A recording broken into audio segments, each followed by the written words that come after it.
My name is Mallory, 33 years old, and somehow still healing from wounds my family inflicted. As a software developer and single mother, I escaped their toxicity years ago, but maintained occasional contact out of a misplaced sense of duty.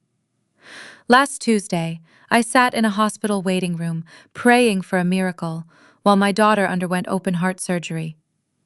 When she survived, I sent a photo to my family seeking comfort. My brother texted that he was too busy, and my mother told me to stop making my daughter their problem. I simply replied that it was okay and smiled. At 9 o'clock that night, the evening news revealed a secret I had been hiding for years, and their phones did not stop ringing. Before I continue this story, let me know where you are watching from in the comments below. Hit like and subscribe if you have ever had to stand up to family who underestimated your worth. The relentless beeping of the heart monitor was the only sound keeping me anchored to reality. I sat in a rigid plastic chair inside the sterile, brightly lit pediatric intensive care unit of a top-tier Chicago hospital. Through the heavy glass window of room 4, I could see my 6-year-old daughter Lily.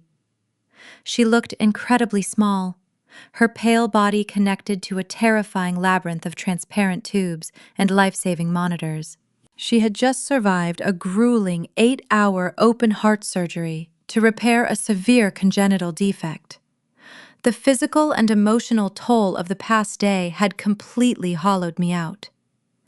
My hands trembled slightly as I held a cup of cold, stale hospital coffee, my eyes burning from exhaustion and unshed tears. Growing up in our affluent suburban home, I was always the invisible child.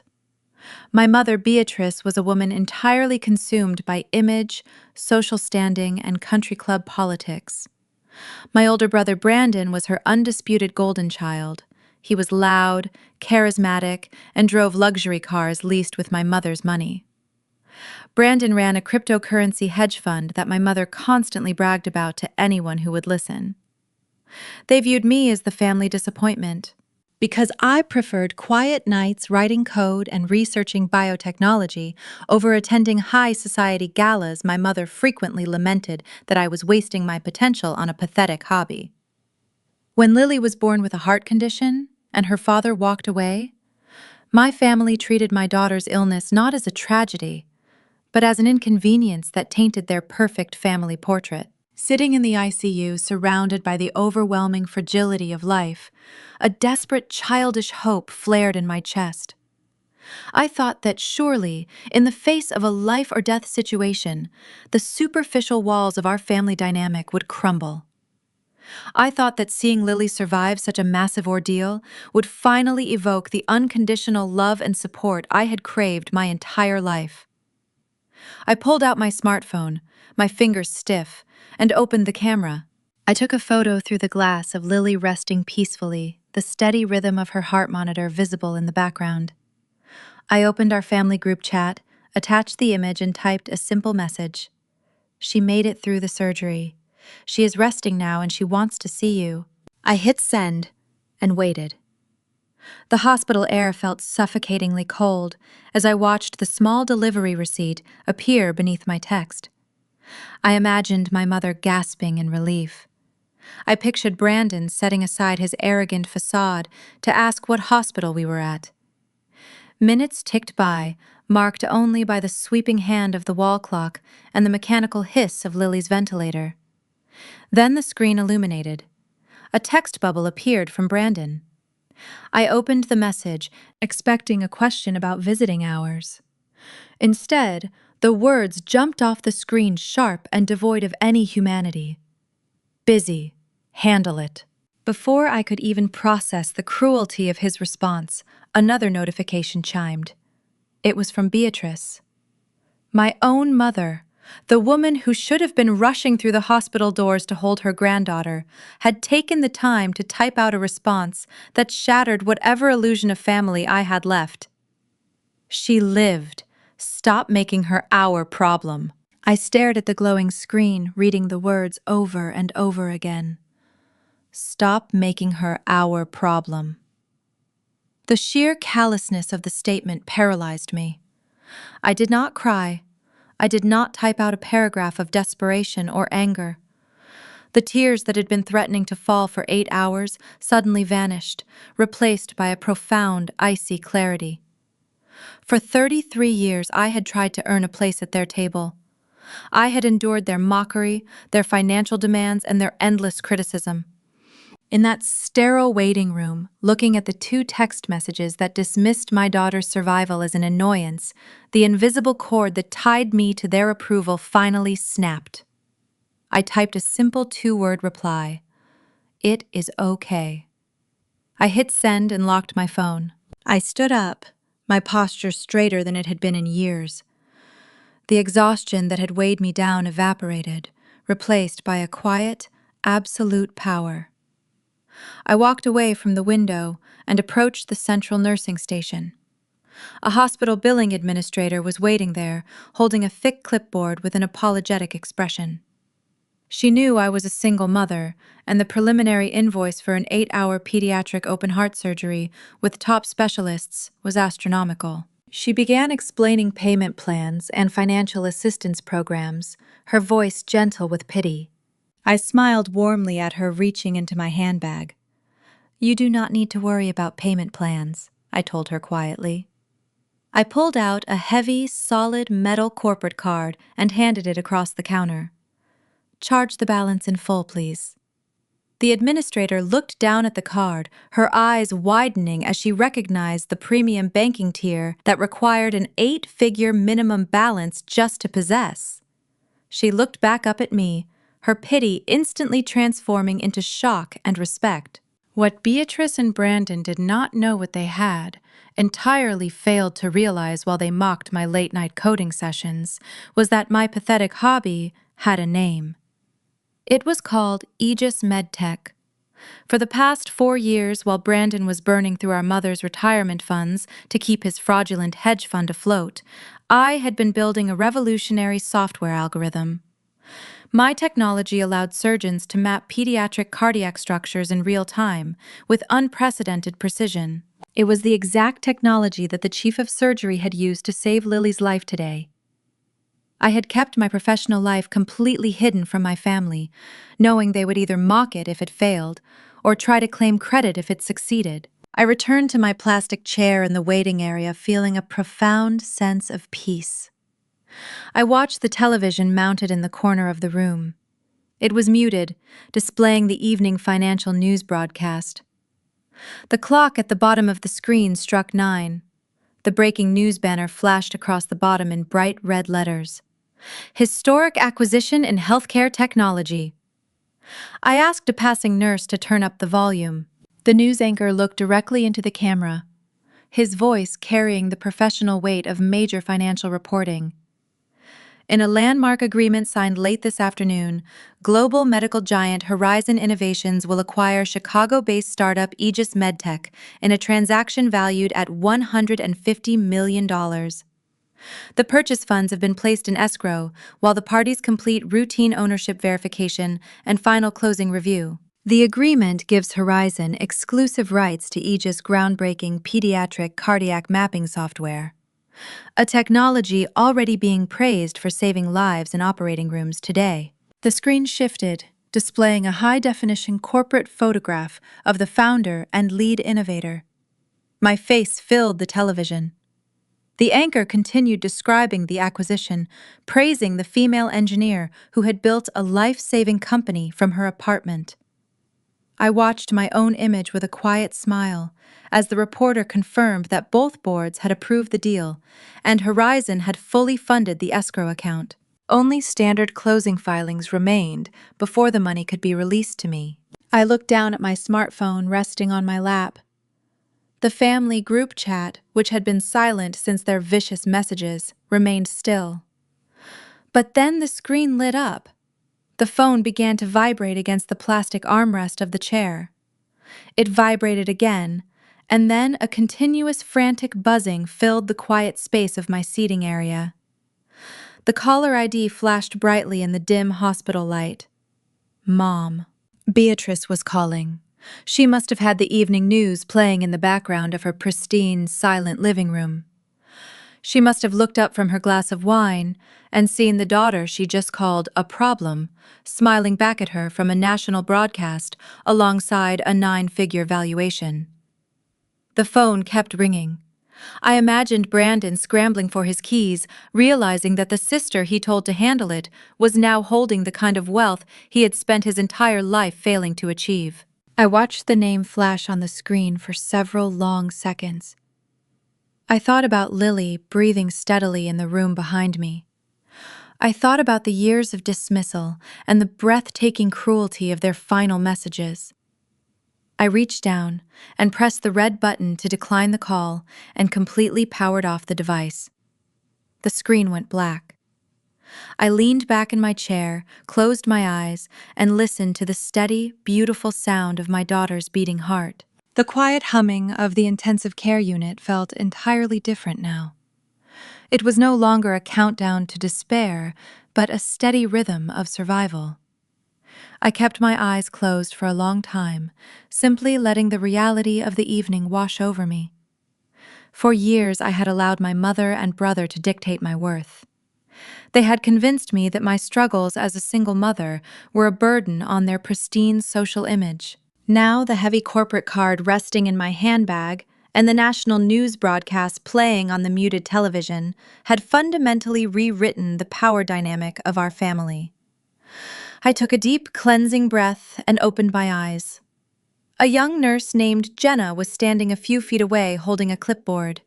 Her expression had completely transformed from the gentle pity she had shown me all afternoon. She was looking at me with a mixture of absolute shock and profound respect. "Are you the woman on the television?" Jenna asked, softly, her voice barely above a whisper, so as not to disturb the sleeping children in the ward.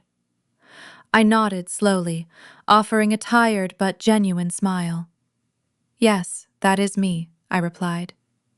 Jenna looked from the muted screen back to my face. "The technology we used today for Lily's procedure," she began, her eyes widening. "The surgeons were talking about how the new mapping software completely changed their approach to the structural repair. It was flawless. They said it saved her life." I felt a fresh wave of emotion build in my chest, but this time it was not fear. It was an overwhelming sense of vindication. I wrote the foundational code for that software at my kitchen table while Lily was sleeping, I told her. I spent 4 years building it from scratch. Jenna pulled up a plastic chair and sat beside me, clearly amazed.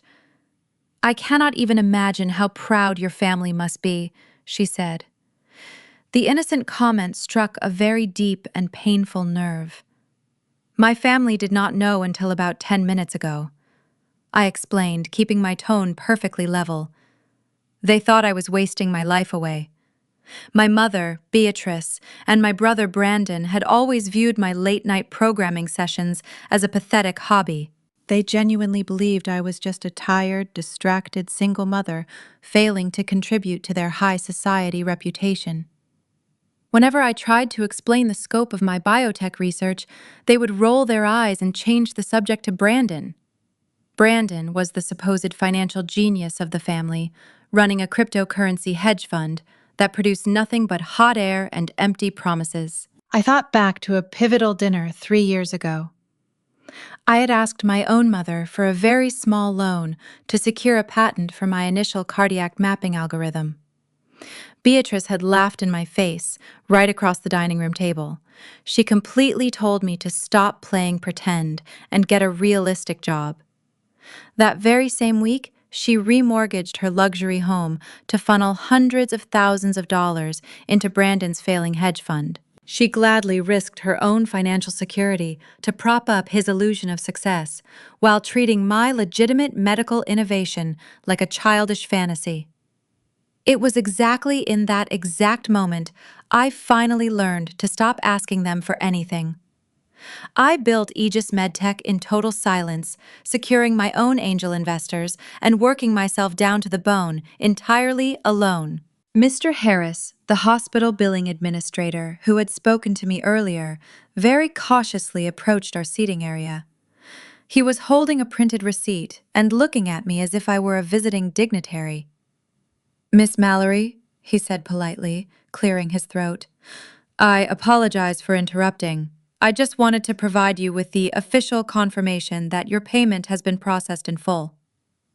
The heavy corporate account cleared the entire balance for Lily's surgery and her projected recovery stay. He gently handed me the paperwork with a slight bow of his head. We are incredibly honored to have you at our hospital. The chief of surgery has already requested a brief meeting with you tomorrow morning to personally thank you for your contributions to pediatric cardiology. I politely thanked Mr. Harris and folded the receipt into my bag. It truly felt surreal to hold physical proof that my daughter's medical debts were completely erased. I no longer had to endure the suffocating anxiety of wondering how I would possibly afford Lily's continuous care.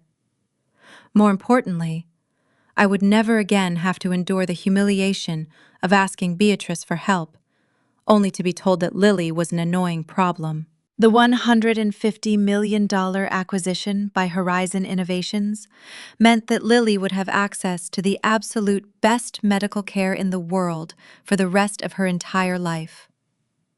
I looked through the glass window directly at her sleeping form. Her chest rose and fell with a strong and steady cadence. The quiet night deepened, and the hospital settled into its quietest hours. Jenna brought me a warm blanket and a fresh cup of tea. I wrapped the blanket around my shoulders and watched the Chicago skyline glitter outside the waiting room window. My phone remained powered off, buried deep inside my purse. I knew exactly what was happening in my mother's house at this very moment. Beatrice and Brandon were likely pacing the floor in a state of pure, absolute panic. They had spent the entire day treating me like garbage, sending vicious text messages and refusing to show up for my daughter. Now they were staring at the reality that the sister they had so deeply despised was holding a truly massive fortune. Brandon's cryptocurrency fund had been showing signs of serious strain. Months earlier, while reviewing public market data, I had noticed unexplained wallet transfers, delayed disclosures, and trading volumes that did not match the spectacular returns he advertised. I did not yet know how deep the problem went, or whether he had crossed the line into criminal conduct. I only knew that his polished lifestyle was not supported by the numbers available to the public. If his investors began asking hard questions or demanding withdrawals, Brandon would need immediate access to cash. Beatrice would panic with him because her social standing and much of her remaining money were tied to his success. The news of my acquisition had given both of them a reason to pretend they loved me. As the first light of dawn began to creep over the city skyline, I slowly stood up and stretched my stiff legs. The waiting room was gradually coming alive with staff arriving for their daily duties. I walked over to the small public restroom down the hall to splash some cold water on my face. I looked at my reflection in the harsh fluorescent mirror. I was no longer the exhausted, defeated woman who had walked through these doors. I was the founder of Aegis MedTech. I knew my family would never accept my sudden silence. Beatrice and Brandon were far too greedy to stay away after seeing that national news broadcast. They would come to the hospital today, and they would bring their worst manipulative tactics with them. I walked back out to the waiting area and stood in front of the elevator doors. I was prepared for their impending ambush. Let them come, I thought to myself. They were about to learn what happens when you push a successful woman to her absolute limit. The first light of morning filtered through the large glass windows of the intensive care waiting area, casting long, pale shadows across the scuffed linoleum floor. I had not slept a single wink. Instead, I sat in the same rigid plastic chair, sipping my third cup of terrible cafeteria coffee and watching the digital clock on the wall tick methodically forward. The night shift nurses were quietly gathering their belongings to head home, while the day shift staff arrived with fresh scrubs and warm smiles. Jenna walked past me on her way out, gently squeezing my shoulder and telling me that Lily was having a remarkably peaceful morning. Hearing that my daughter was resting comfortably gave me the exact anchor of strength I needed for the storm I knew was coming. I checked my reflection in the dark screen of my powered-off phone, smoothing down my wrinkled sweater and taking a slow, deliberate breath. I did not have to wait long. At exactly 8 o'clock, the heavy stainless steel doors of the main visitor elevator chimed with a crisp, metallic ring that echoed through the quiet corridor. I stood up slowly, crossing my arms over my chest, and planted my feet firmly on the floor. As the doors slid open, the sheer visual absurdity of the scene before me almost made me laugh out loud. Stepping out into the sterile, emotionally heavy atmosphere of the pediatric intensive care unit were my mother and my brother. They looked as though they were arriving at a red carpet charity gala rather than a hospital ward. Beatrice was dressed in a tailored, immaculate white designer suit, wearing pearl earrings and oversized sunglasses pushed back into her perfectly styled hair. Brandon was right beside her, wearing a bespoke navy blue suit that I knew cost more than my first car. But what immediately caught the attention of every single nurse, doctor, and worried parent in the waiting area was what they were carrying. Brandon was struggling to hold on to a massive cluster of absurdly oversized metallic mylar balloons. They were the kind of obnoxious, expensive arrangements you might see at a corporate launch party spelling out "Get well soon" in massive, glittering gold letters.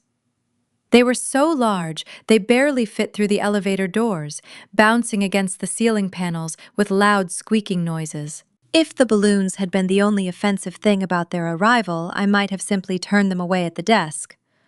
But my mother and brother had brought something far worse. Trailing closely behind them, stepping out of the elevator with heavy equipment bags and a large boom microphone, was a professional camera crew. There were 3 of them in total: a cameraman, balancing a large high-definition lens on his shoulder, a sound technician adjusting audio levels, and a producer holding a clipboard. They were actively filming Beatrice and Brandon as they walked down the hospital hallway. The sheer, unadulterated audacity of the display made my blood run cold.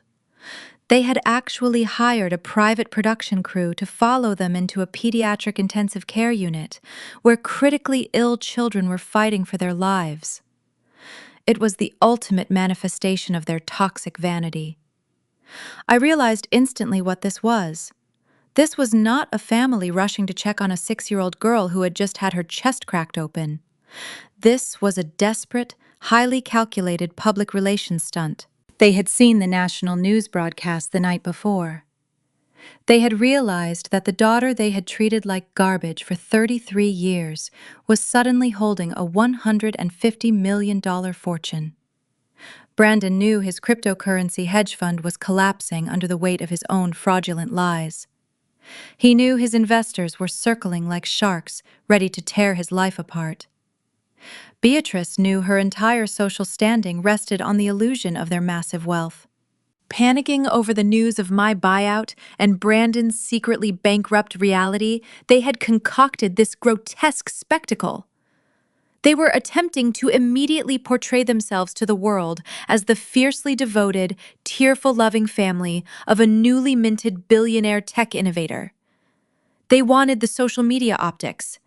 They wanted a viral video of our emotional family reunion to signal to Brandon's angry investors that the family was completely united and flush with new cash. I stood my ground, watching the circus approach the main security desk. The hospital staff looked absolutely horrified.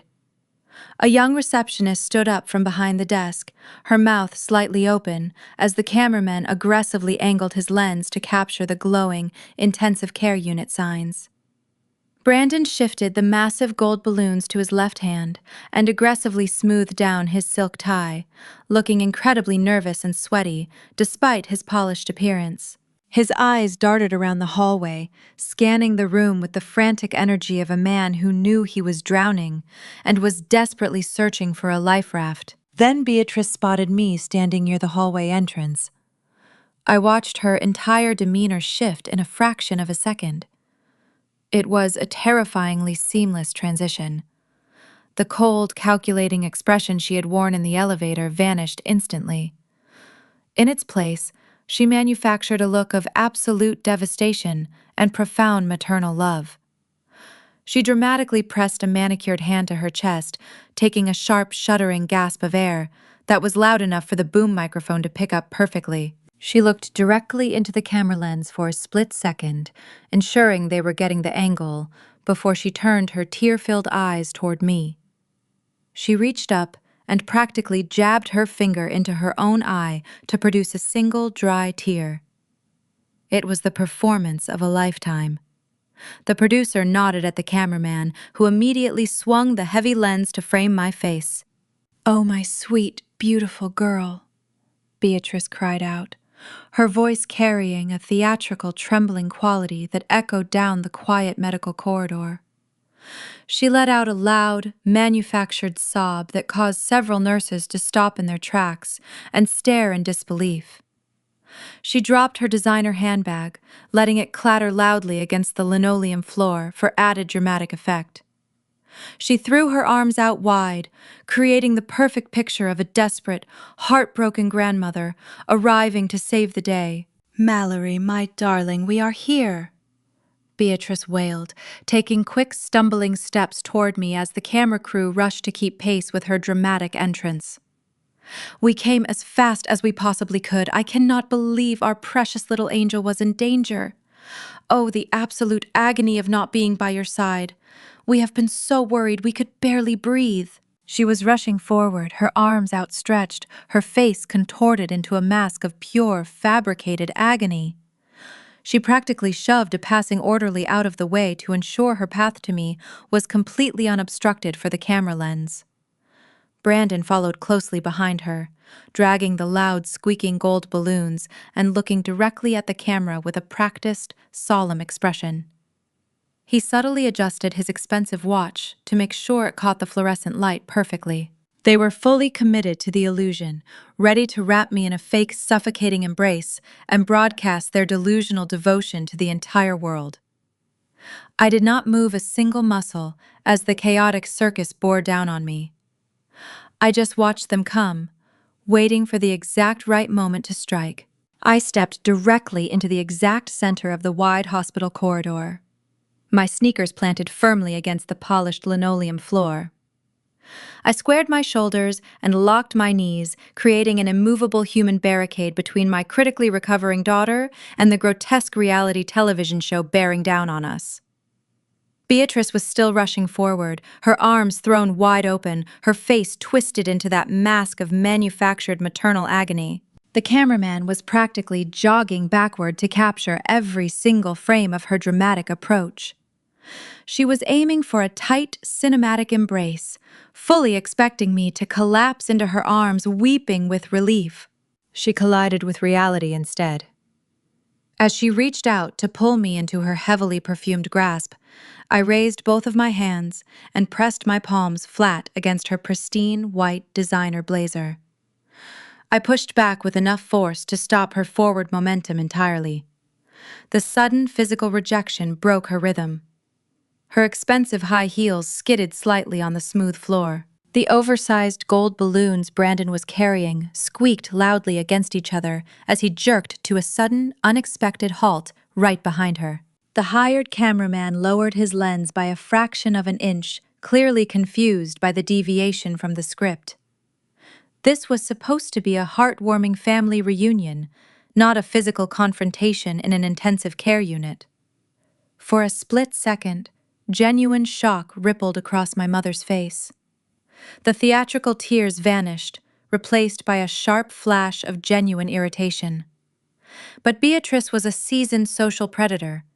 She knew the red light on the camera was still blinking. She quickly recovered her composure, transforming her irritation into an expression of deep, condescending concern. "Mallory, darling," she cooed, her voice dripping with artificial sweetness. "What are you doing? Let your mother hold you. We are here now. Everything is going to be perfectly fine. We are going to take care of everything." I kept my hands firmly raised, maintaining a solid 3 feet of physical distance between us. You are not taking another step toward that room, I said. My voice was completely calm, devoid of any trembling or hesitation. The quiet authority in my tone seemed to startle her more than my physical resistance.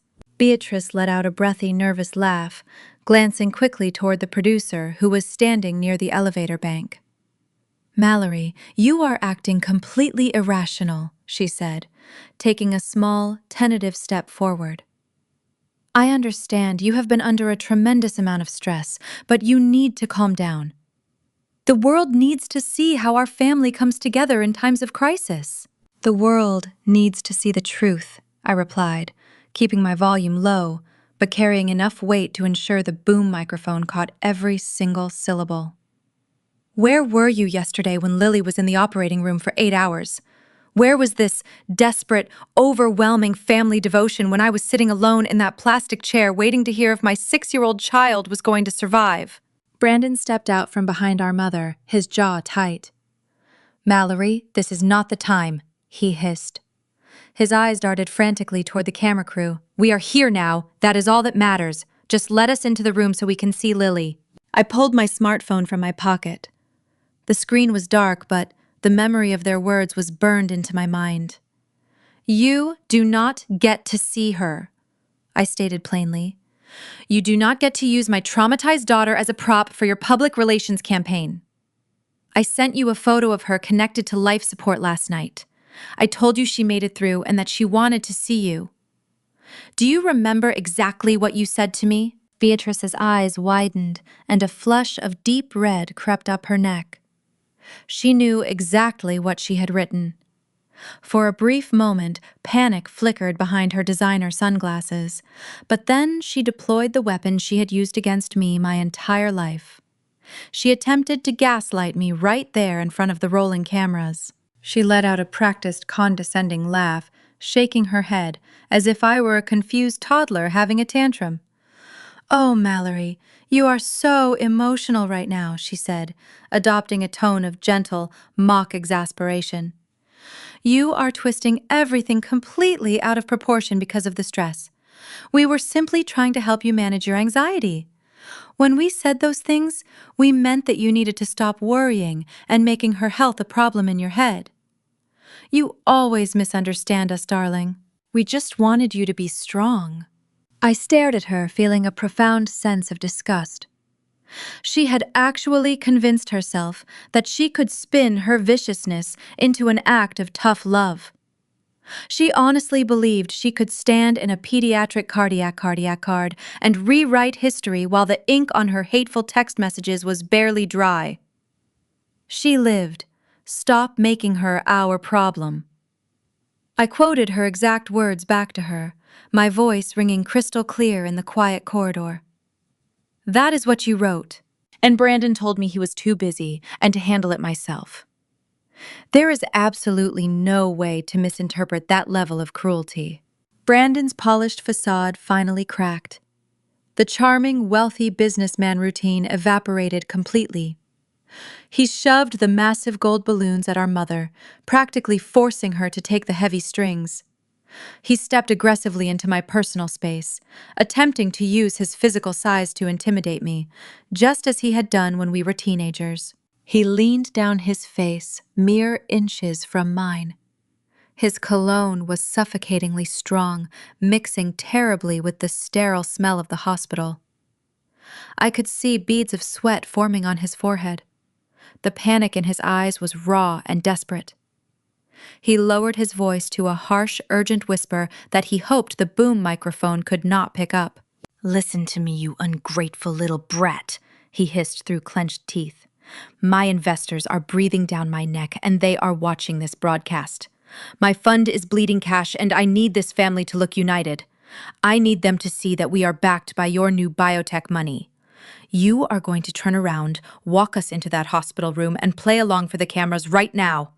If you do not do exactly what I say, I swear I will make your life a living nightmare. I looked directly into his panicked, bloodshot eyes. I did not step back. I did not shrink away from his sudden aggression. I looked at this desperate, failing man who had continuously mocked my intelligence my entire life, and I felt absolutely nothing but a deep, profound sense of pure pity. I did not raise my voice to match his frantic energy. I did not give the camera crew the dramatic screaming match they were so desperately trying to film. Instead, I took a slow, deliberate step backward, breaking the physical tension he was trying to force on me. "You are embarrassing yourself, Brandon," I said quietly. "Your investors are not watching a united family. They are watching a grown man have a meltdown in a pediatric intensive care unit." Before he could lunge forward again, a deep, authoritative voice cut through the tense atmosphere of the hallway. "Is there a problem here, Miss Mallory?" I turned to see Dr. Eris, the chief of surgery, striding down the corridor.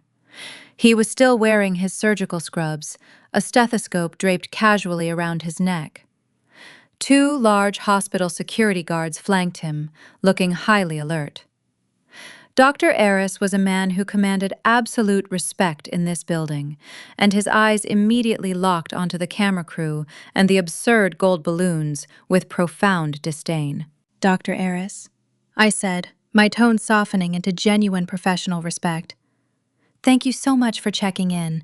My brother and mother seem to have misunderstood the visitor policy. They also brought an unauthorized film crew into a restricted medical ward." Dr. Eris looked at Brandon as if he were staring at a piece of garbage stuck to his shoe. He then turned his attention back to me, his expression shifting into one of deep reverence. "It is the absolute least I can do for you," he said, his voice carrying clearly down the hall. "The mapping software you designed was flawless today. I have never seen a pediatric valve repair go so smoothly in my 20 years of practice. We owe you a tremendous debt of gratitude." Beatrice's jaw dropped. She looked from the prestigious surgeon to me, completely failing to comprehend the reality that I was suddenly a respected peer to the medical professionals she worshipped. Brandon tried to puff out his chest and salvage the situation, extending a sweaty hand toward the doctor. "I am Brandon," he started to say, using his loud corporate voice. "We are the family that funded her little project." Dr. Eris did not even look at his extended hand. He gave me a single, brief nod. I nodded back. "Escort these people off the premises immediately," Dr. Eris ordered, the security guards, pointing a stern finger at Brandon and Beatrice. "Confiscate any footage that camera crew has taken inside this building, and call the police if they refuse to leave the property. This is a critical care environment, not a reality television set." The security guards moved with sudden, aggressive efficiency. One guard grabbed the camera lens, pushing it firmly toward the floor, while the other physically stepped between me and my brother. Brandon tried to resist, shouting about his rights as a family member, but a third guard appeared from the elevator bank and firmly gripped his shoulder. The squeaking gold balloons were yanked from his hands and shoved into the stairwell. I walked over to the glass partition that overlooked the main lobby atrium below, watching the scene unfold as they were forcibly marched toward the exit. The camera crew was scrambling to pack their expensive gear while being shoved toward the revolving doors. Beatrice was stumbling in her high heels, her perfect composure completely shattered. The pristine white blazer she was so proud of was rumpled, and she was frantically trying to keep her oversized sunglasses from falling off her face. When they reached the center of the crowded main lobby, Beatrice suddenly stopped fighting the guards. She spun around, looking up at the second-floor balcony where she knew I was standing. The sophisticated high society mask completely slipped away, revealing the toxic, greedy core underneath. Her face twisted into an ugly mask of pure rage. "You would not have that company without us!" she screamed, her voice echoing shrilly off the marble walls of the hospital lobby. Every single person in the waiting area turned to stare at the wealthy woman, losing her mind. "You owe us everything. We will take everything from you. Do you hear me? We will take every last cent." The security guards physically pushed her through the sliding glass doors, cutting off her vicious tirade. I stood on the balcony, watching them stumble out into the harsh morning sunlight until they disappeared from view. The silence that washed over the intensive care unit after their departure was beautiful. I thanked Dr. Eris once again and finally walked into Lily's recovery room. The air smelled of antiseptic and clean linens. I pulled a chair right up to the edge of her bed and gently took her small, warm hand in mine. For the rest of the morning and into the early afternoon, I simply sat there, watching her chest rise and fall. The nurses brought me lunch and checked on us with warm smiles, treating me with a quiet dignity I had never experienced from my own blood relatives. I felt a profound sense of safety, knowing that the hospital staff had established a strict no visitors policy for my room, ensuring Beatrice and Brandon could not return to harass us. The national news cycle continued to buzz with the story of the Aegis MedTech acquisition, but in that small hospital room, the outside world completely faded away. I was just a mother, sitting with her recovering child, holding on to the deep, comforting knowledge that our future was finally secure. That afternoon, the peaceful atmosphere shattered when the hook finally dropped. My phone, which I had turned back on to coordinate with Lily's post-op care, vibrated violently against the plastic tray table. The caller ID showed Harrison, my lead corporate attorney. I answered the call immediately, stepping out into the quiet hospital hallway. "Mallory, we have a massive problem," Harrison said. His normally calm professional voice was tight with unprecedented stress. "I am looking at a federal court filing that just hit the docket 20 minutes ago. Your brother just filed a massive lawsuit and an emergency injunction against the $150 million acquisition payout." My stomach immediately plummeted. "On what possible grounds?" I asked, keeping my voice low.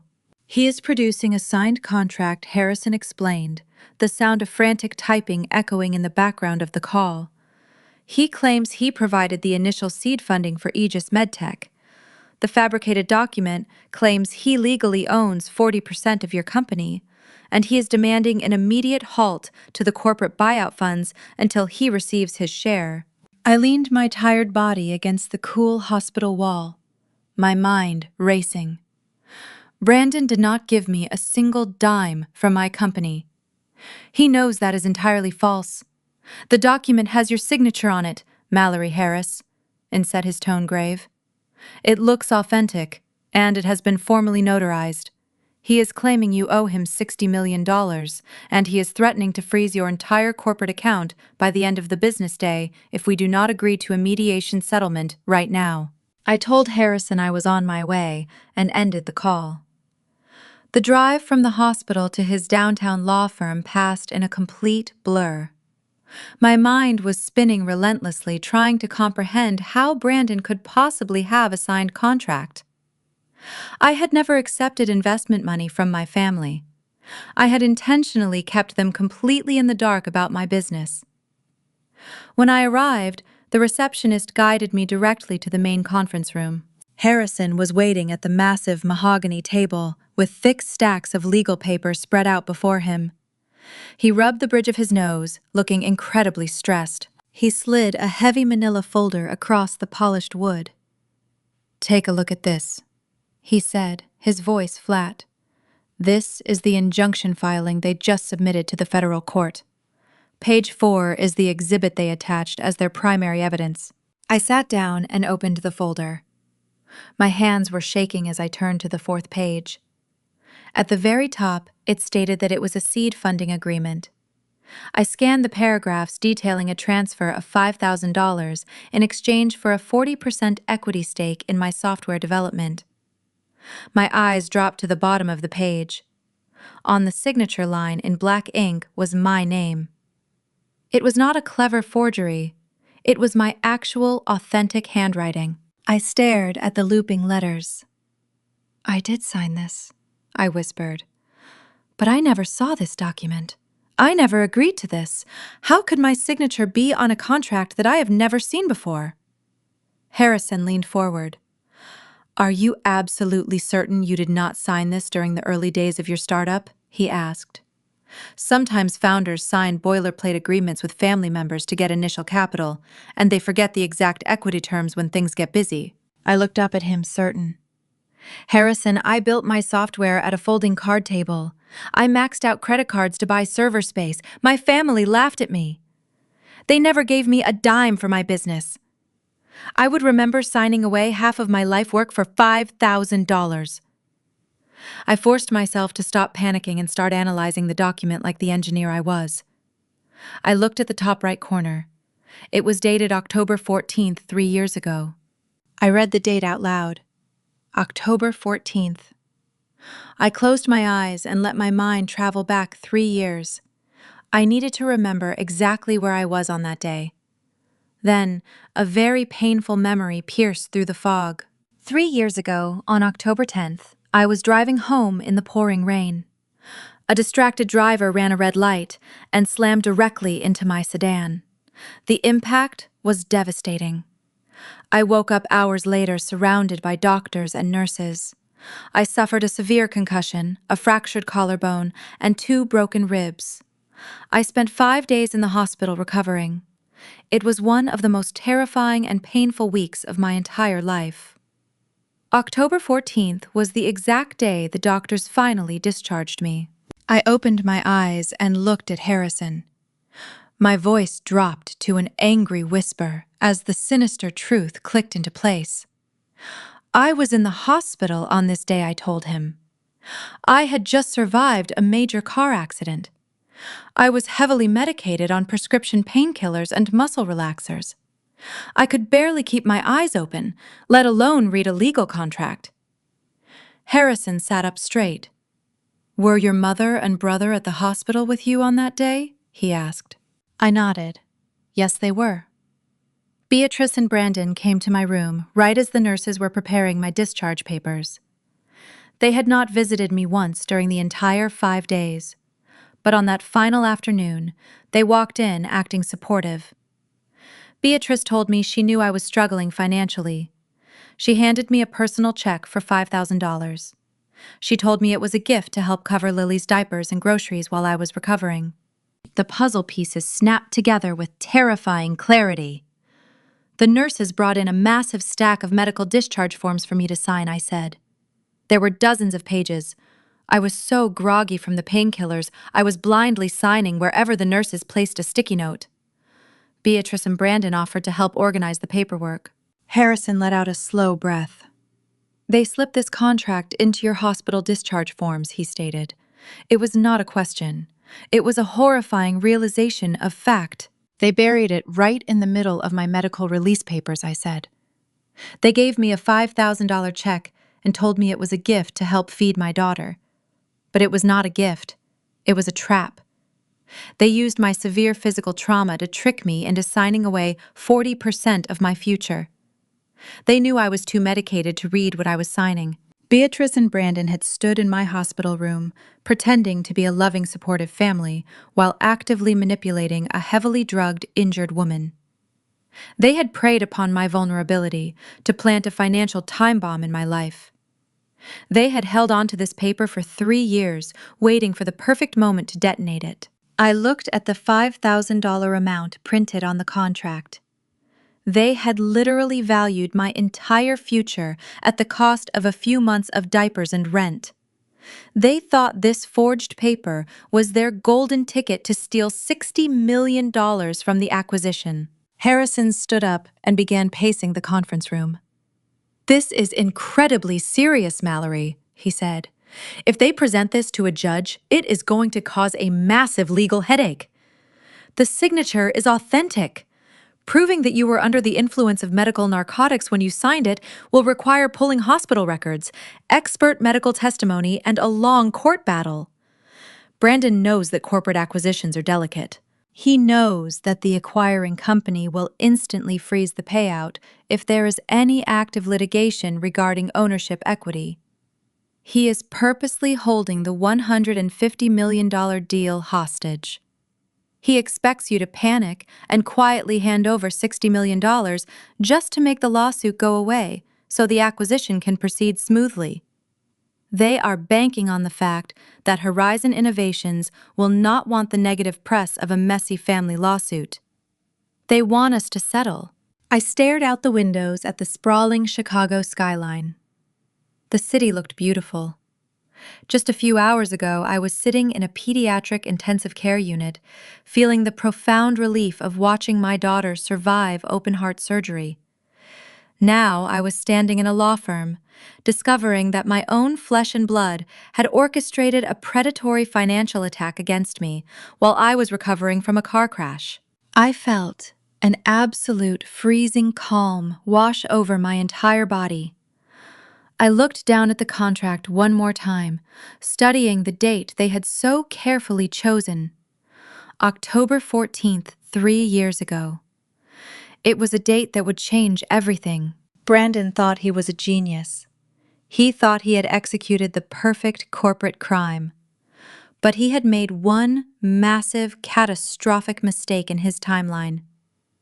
He was so focused on tricking me into signing a piece of paper that he failed to understand the actual timeline of my software development.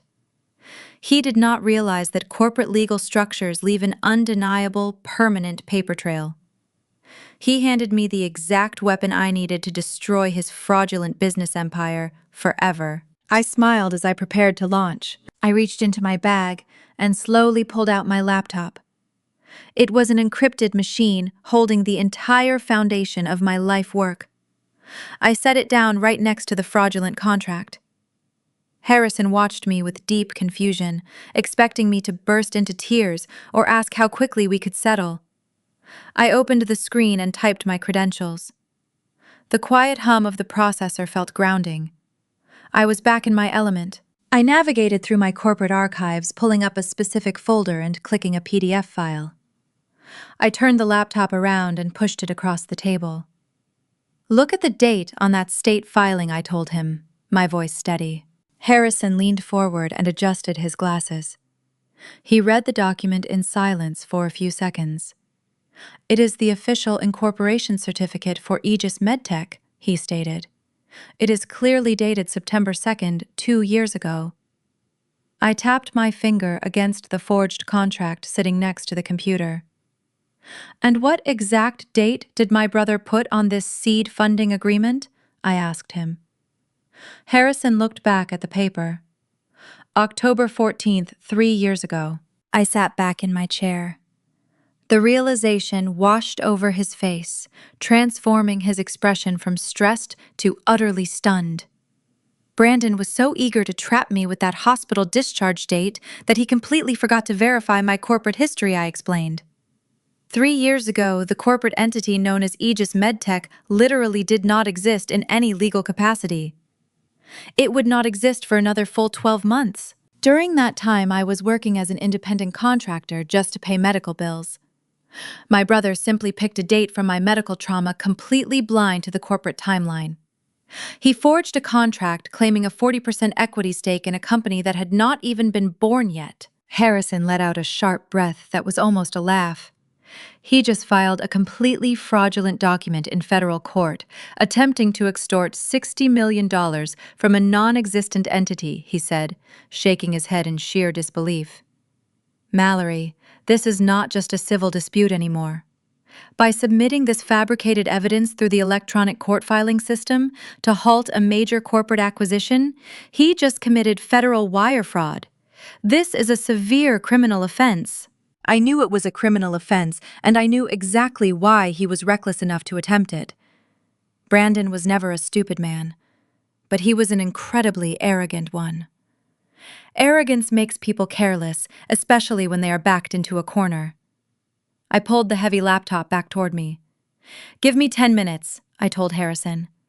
"I want to show you exactly why my brother is willing to risk a federal prison sentence just to get his hands on my money." Harrison sat completely silently as my fingers flew rapidly across the keyboard. It did not take much effort to repurpose a fraction of my mapping algorithm to track public financial records and market data. I accessed the public registry for Brandon's cryptocurrency hedge fund. I started pulling his quarterly reports, cross-referencing them with blockchain ledgers and public trading volumes. The scattered digital breadcrumbs painted a very desperate picture. I opened a new window and ran a quick diagnostic program to track institutional cash flows. I watched the numbers populate, forming a web of financial transactions that circled back on themselves in an endless, unsustainable loop. I stared at the final output. It was actually worse than I had imagined. "What are you looking at?" Harrison asked, breaking the silence of the conference room. "I am looking at a sinking ship," I replied, turning the screen back to him. I pointed directly to the cascading red numbers on the display. Brandon has been portraying himself as a financial genius, but his hedge fund is a complete illusion. He suffered massive losses in the crypto market crash 18 months ago. Instead of reporting those losses to his investors, he started moving money around to cover his tracks. He has been taking capital from new investors and using it to pay off the returns of older investors. He is creating fake growth to keep the money flowing in, but the well has run dry. His fund is entirely insolvent. He prints fake, glossy quarterly statements showing 30% returns to prevent vulnerable clients from cashing out. But the blockchain ledger tells the truth. His digital wallets are completely empty. He has funneled all remaining capital into offshore accounts to pay for his luxury vehicles and extravagant vacations. He stole everything. Harrison stared at the data on the screen, his lawyer instincts instantly grasping the severity of the situation. If his angry investors ask to withdraw their funds right now, he will definitely not have the liquid capital to pay them back, he said slowly, connecting the final dots. The entire fund will collapse, and the Securities and Exchange Commission will be knocking on his door before the end of the week. Exactly, I confirmed. That is why they are so desperate. That is why Beatrice and Brandon marched into a pediatric intensive care unit with a camera crew this morning. They were trying to manufacture a public narrative that our family is united and flush with fresh capital. They need his investors to see that he is backed by my buyout. When I kicked them out of the hospital, they panicked. They played their only remaining card. They filed the forged contract, hoping to force a cash settlement to keep the Ponzi scheme alive just a little bit longer. They need $60 million by the end of the month to stop the bleeding. I continued, my voice devoid of any sympathy. They used my car accident to forge a weapon against me, but they were too desperate to realize the weapon was pointed squarely at their own chests. Harrison leaned back in his chair, looking at me with a profound level of respect. He had represented many tech founders, but few who could dismantle a hostile corporate takeover while sitting in their hospital clothes. "You have everything you need to destroy them," he said quietly. "We can easily have the injunction thrown out before lunch, and we can hand this financial data straight over to the federal authorities. Brandon will be in handcuffs by Friday." I looked at the forged signature.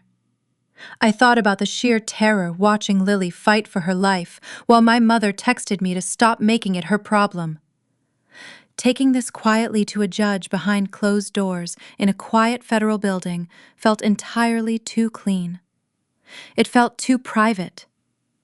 Beatrice and Brandon have always cared more about social status and wealthy optics than their own flesh and blood.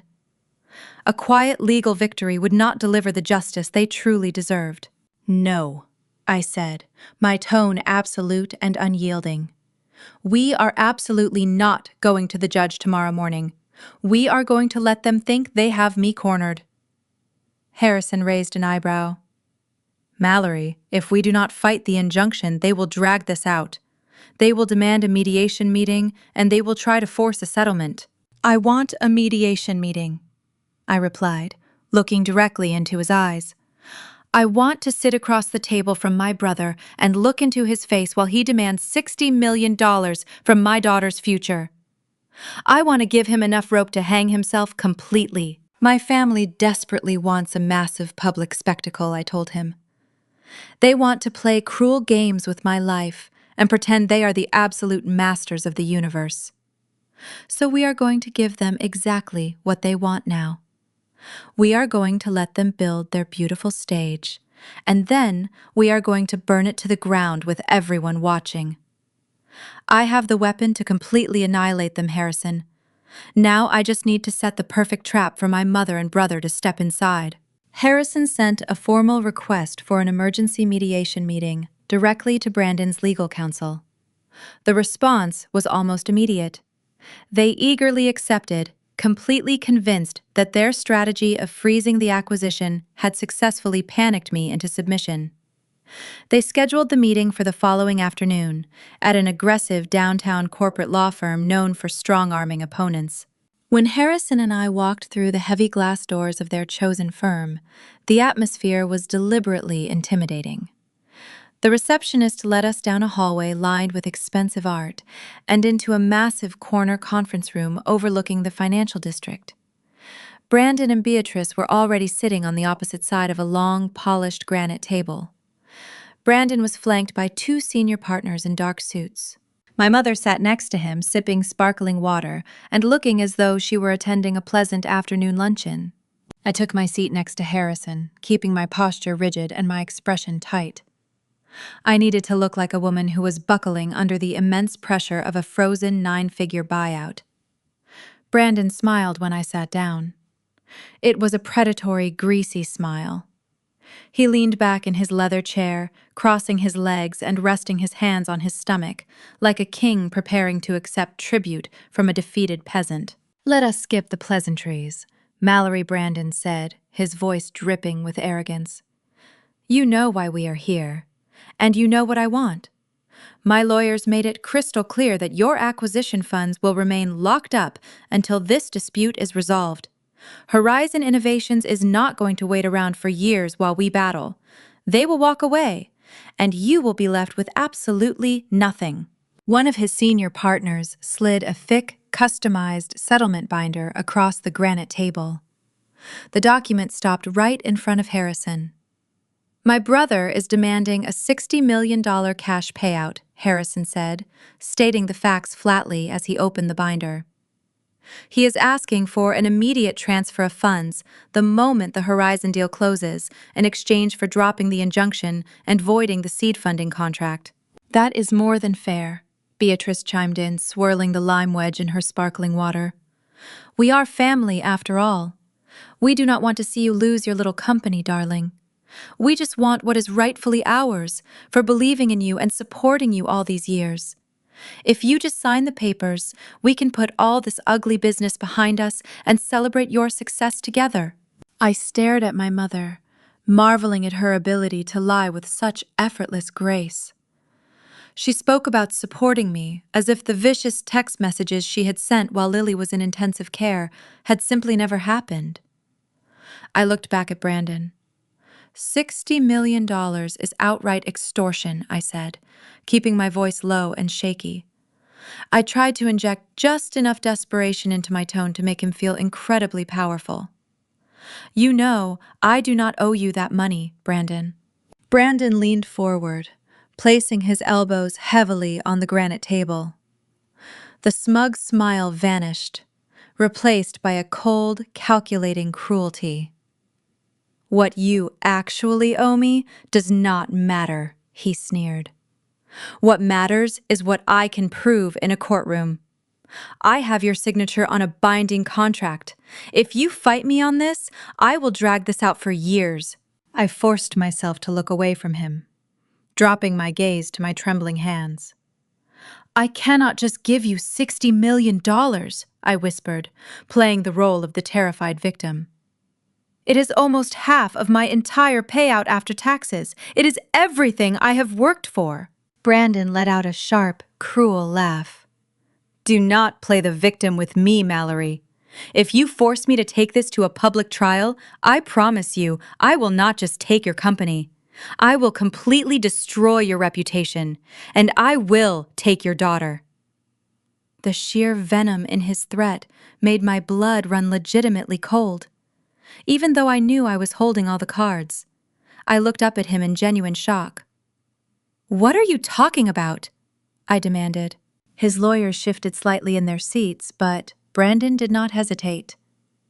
If we go to court, we will subpoena every single medical record regarding Lily," he threatened, his eyes narrowing with malice. "I will put you on the stand, and I will paint you as an unfit, distracted mother.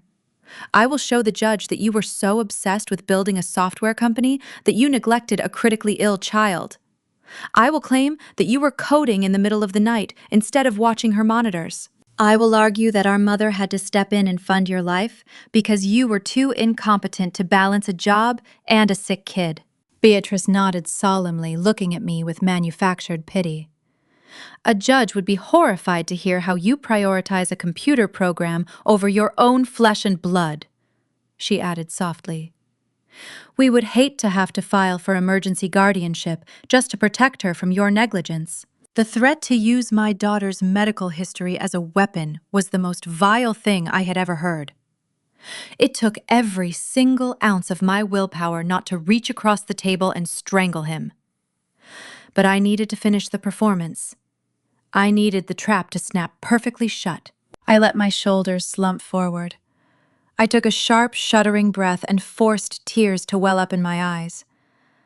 I let one single tear spill over my lashes and roll down my cheek. "Please," I begged, my voice cracking genuinely. "Please do not bring Lily into this. Do not drag her medical records into a public courtroom. She just had open-heart surgery. She cannot handle a custody battle, and neither can I." Brandon leaned back in his chair, a look of absolute triumph washing over his face. He had broken me. He had found my breaking point, and he was reveling in his perceived victory. "Then sign the settlement agreement right now," he commanded, tapping the thick binder with his index finger. I wiped my cheek with the back of my hand, sniffing quietly. "I will sign it," I conceded, letting my voice drop to a defeated whisper. "But I cannot do it today. My corporate accounts are frozen under the acquisition audit. The Horizon lawyers are reviewing every financial move I make this week. If I sign a massive $60 million transfer agreement today, it will trigger a red flag, and they will freeze the entire buyout pending an internal investigation." Brandon frowned, his greed battling his impatience. Then, when he demanded, I looked up at him, my eyes wide and submissive. "Tomorrow night," I said softly, "you are hosting your annual Foundation Charity Gala at the Drake Hotel tomorrow night. I know all your major hedge fund investors will be there. If I attend the gala and we sign the transfer papers publicly as a joint family philanthropic venture, Horizon will not flag it. It will look like a planned corporate charitable alignment. You get your $60 million immediately and show your investors you are flush with capital." Brandon's eyes lit up with greed. I had handed him the exact lifeline he needed. His investors were threatening to pull their money, and a public display of wealth transfer was the ultimate solution to his crumbling Ponzi scheme. Beatrice clapped her hands together, a delighted smile spreading across her face. "Oh, Brandon, that is absolutely perfect," she gushed. "Think of the optics. It will be the social event of the entire season. The whole city will see how beautifully our family works together." Brandon looked at his lawyers, who nodded in agreement. "Fine," he said, pointing a warning finger at me. "Tomorrow night, at the gala, you bring your lawyers and you sign the papers. But if you try to back out, I swear to you, I will destroy your life, and I will take that little girl away from you." I looked down at the table, hiding the cold smile that was begging to break across my face. "I will be there," I promised quietly. My mother and brother had eagerly accepted the bait, completely unaware that they had just handed me the absolute perfect stage for their own public execution. The following evening, the autumn air in Chicago was biting cold as my hired town car pulled up to the grand entrance of the Drake Hotel. I stepped out onto the pristine red carpet, watching the flash of cameras from local society photographers. The valets were rushing to open the doors of luxury vehicles that lined the circular driveway. I smoothed the fabric of my dark emerald silk gown. It was a custom piece, entirely understated, without a single sequin or flashy embellishment, yet it projected an aura of absolute quiet authority. I walked through the gilded revolving doors and handed my coat to the attendant. The main ballroom was located at the end of a long, plush hallway, lined with massive floral arrangements of white hydrangeas and imported orchids. The sheer amount of money Brandon had poured into this single night was staggering. He was drowning in debt, his investors were preparing to tear him apart, and yet he had rented out one of the most expensive and historic ballrooms in the entire city. The desperate need to project an illusion of infinite wealth hung heavy in the air, mixing with the scent of expensive perfumes and roasted tenderloin. As I stepped through the massive arched oak doors into the ballroom, the visual spectacle was almost overwhelming. 3 enormous crystal chandeliers hung from the vaulted ceilings, casting a warm, glittering light over hundreds of Chicago socialites and hedge fund managers. Waiters in crisp black tuxedos navigated the crowded floor, carrying silver trays loaded with champagne flutes and caviar. A string quartet played classical music from a raised platform in the corner. It was a perfect, flawless stage set for a tragedy. I did not immediately announce my presence. Instead, I took a glass of sparkling water from a passing tray and stood near a towering ice sculpture, observing the room. It took me less than a minute to spot my mother. Beatrice was standing near the center of the room, surrounded by a tight circle of wealthy wives. She was wearing a heavy black velvet dress that looked stifling in the warm, crowded room. Around her neck sat an absurdly large diamond necklace that sparkled aggressively under the chandelier light. I knew for a fact that she had pawned her actual jewelry years ago to cover Brandon's early trading losses. The spectacular stones currently resting against her collarbone were undoubtedly rented for the evening, just another layer of the expensive fiction they were desperately trying to maintain. I slowly moved closer, weaving through the crowds of laughing investors, keeping my back turned toward her so I could listen without being detected. Beatrice was holding a champagne flute, her manicured fingers gesturing wildly as she held court. The women surrounding her were hanging on her every single word. I leaned against a tall cocktail table, pretending to admire the floral centerpiece while I tuned in to her conversation. "Oh, it has just been an absolute whirlwind," Beatrice proclaimed, her voice carrying that theatrical practice tone she reserved for high society events. "We always knew Mallory was a brilliant daughter. From the time she was a little girl, I told her she was going to change the world." One of the women in a shimmering silver dress gasped softly, pressing a hand to her chest. "It is just so inspiring, Beatrice," she said. "The news last night was absolutely incredible. A $150 million buyout for a medical startup. You must be bursting with pride." Beatrice let out a melodic, rehearsed laugh, waving her hand dismissively, as if a 9-figure acquisition was simply a casual, everyday occurrence for our family. "Well, we certainly are proud, but it was truly a joint family effort," she lied smoothly, taking a delicate sip of her champagne. "When Mallory first came to Brandon and me with her little software idea, we just knew we had to bankroll it. We provided all the seed funding to get Aegis MedTech off the ground. Brandon practically built her corporate infrastructure himself. We have always believed in investing in family." The sheer audacity of her lies made my jaw clench. She was standing in a room full of powerful people actively rewriting history to claim ownership of my trauma and my tireless late-night coding sessions. She was bragging to these wealthy socialites about funding my medical miracle technology, while entirely leaving out the part where she told me to stop making my dying daughter her problem. Another woman chimed in, her eyes wide with admiration. "I heard the software is currently being used in pediatric hospitals across the country. It is dominating the entire news cycle today."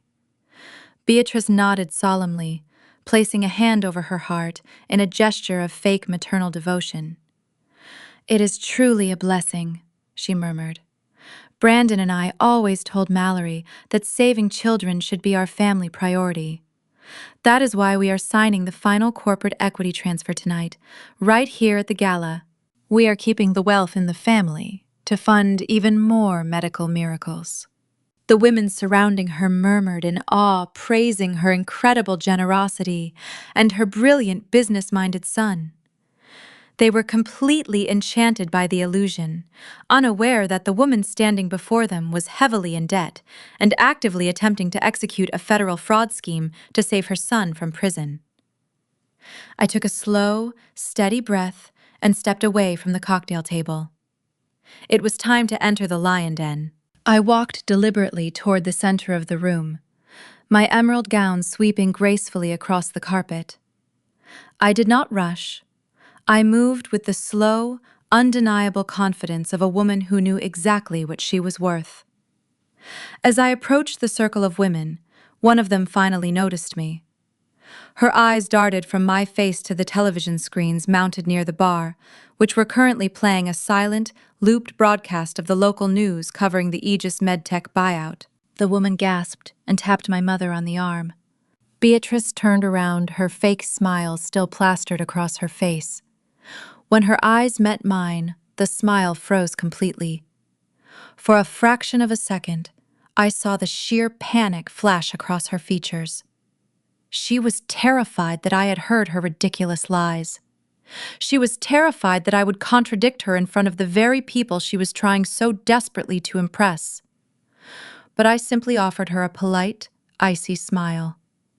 "Mother," I said, my voice carrying clearly over the ambient noise of the ballroom, "I am so glad I could finally make it." Beatrice swallowed hard, quickly recovering her composure. She stepped forward and reached out to grasp my shoulders, attempting to pull me into a tight, affectionate embrace.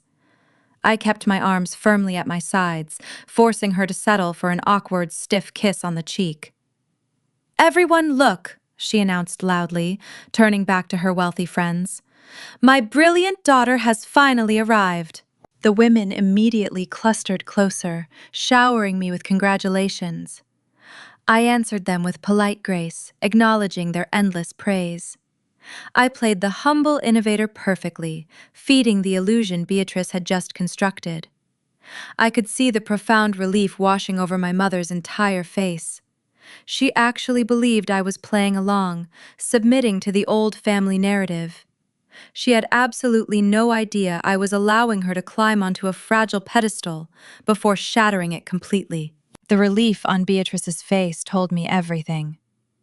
She believed my silence meant surrender. By smiling politely and accepting congratulations, I had agreed to become a supporting character in the version of my life she invented. I let her enjoy that belief for another minute. I answered one final question about pediatric cardiac mapping, thanked the women, and excused myself with a promise that I would return before the announcements. Beatrice squeezed my wrist as I stepped away, not with affection, but with the possessive pressure of someone reminding me that she expected obedience. I smiled and slipped free. I crossed the ballroom toward the private bar beside the VIP lounge. Harrison and I had reviewed the guest list that afternoon, and I recognized several of Brandon's largest institutional backers. They stood around a tall table, discussing market volatility while pretending not to watch the room. The lead partner of a Chicago investment group noticed me first. His expression brightened with the confidence of a man who believed proximity to a major acquisition might improve his balance sheet. He introduced himself, congratulated me on the Horizon agreement, and asked whether the $150 million purchase price had already reached my accounts. The question gave me the opening I wanted. I explained that the transaction documents had been signed, the purchase funds placed in escrow, and the final release remained subject to routine ownership verification and closing review. Nothing about my answer sounded alarming. Still, two of the men exchanged glances when I mentioned ownership verification. Brandon had apparently told them the money was already fully available to the family. The lead partner laughed and said Brandon had assured them that the acquisition created a private backstop for his fund. I let a brief silence settle. A corporate acquisition of my company could not legally guarantee a separate cryptocurrency portfolio, I said. Aegis MedTech had no financial relationship with Brandon's fund, and Horizon's escrow could not be pledged, borrowed against, or represented as family liquidity. I framed it as a simple clarification, but the effect was immediate. The lead partner's smile tightened. Another investor lowered his champagne glass. I asked casually whether Brandon had moved the fund to a new independent administrator. One man said he assumed so. I asked whether their latest net asset value statement had come directly from a third-party custodian or from Brandon's office. No one answered. I mentioned the unusual speed of several offshore wallet transfers visible on public ledgers, and the difference between reported returns and observable trading volume. I never accused Brandon of theft. I did not need to. I used the vocabulary of compliance, redemption, exposure, counterparty verification, and liquidity reserves. Each precise term opened another crack in the story Brandon had sold them. One investor pulled out his phone and searched for an email. Another asked when the fund's last independent audit had been completed. The lead partner said he would have to check. His tone was no longer celebratory. It had become clipped and controlled. I suggested that before anyone committed additional capital, they request direct confirmation of custodial balances and a current redemption schedule. I delivered the advice with the detached courtesy of a founder discussing standard due diligence. Then I excused myself. Behind me, their conversation dropped into urgent whispers. I moved toward the center of the ballroom, where Beatrice had begun telling a fresh group of donors that our family had always functioned as a private investment team. As I approached, I opened the voice recording application inside my clutch and tapped the screen. Brandon's event invitations described the gala as a filmed public relations function, and camera crews were circulating among the guests. Beatrice was speaking loudly enough for half the ballroom to hear. I did not need to provoke her much. Vanity would do the work. A silver-haired donor asked how early she had recognized the potential of my technology. Beatrice lifted her chin and said she had recognized it before I had. According to her, I had arrived desperate and disorganized, while Brandon had possessed the business intelligence to transform my idea into a real company. I stepped into the circle and smiled as though the memory amused me. Mother, I said, you always tell that story better than I do. Was that the year of my car accident? Beatrice hesitated for only a fraction of a second. Her desire to impress the donors overpowered her caution. Of course it was, she replied. You were in terrible financial condition and we rescued you. Brandon arranged everything while you were recovering. I kept my expression warm. That was the $5,000. Exactly, she said, turning toward the donors as though delivering a lesson in early-stage investing. Brandon understood that family support still needed to be formalized. He made sure the agreement was signed before the idea became valuable. That is why the equity transfer tonight is not charity. It is the return on our original investment. The recording timer continued moving inside my clutch. One donor asked whether Aegis MedTech had already been operating at the time. Beatrice waved away the detail. The company name came later, she said. The important thing was that Brandon secured his interest early. He always thinks ahead. That boast gave me more than I expected. She had admitted in front of witnesses that the agreement predated the company and that Brandon arranged the paperwork while I was recovering from the accident. I asked no further questions. Pushing harder might have made her suspicious. Instead, I praised Brandon's supposed foresight and allowed Beatrice to continue talking. She embellished the story until she had transformed a predatory hospital room deception into an act of maternal generosity. When the group shifted its attention, I stepped aside, stopped the recording, and sent an encrypted copy to Harrison. His reply arrived less than a minute later. Received. Clear audio. Multiple admissions. Proceed as planned. I returned to the social circle and answered harmless questions about the Horizon transition. I remained pleasant, modest, and composed.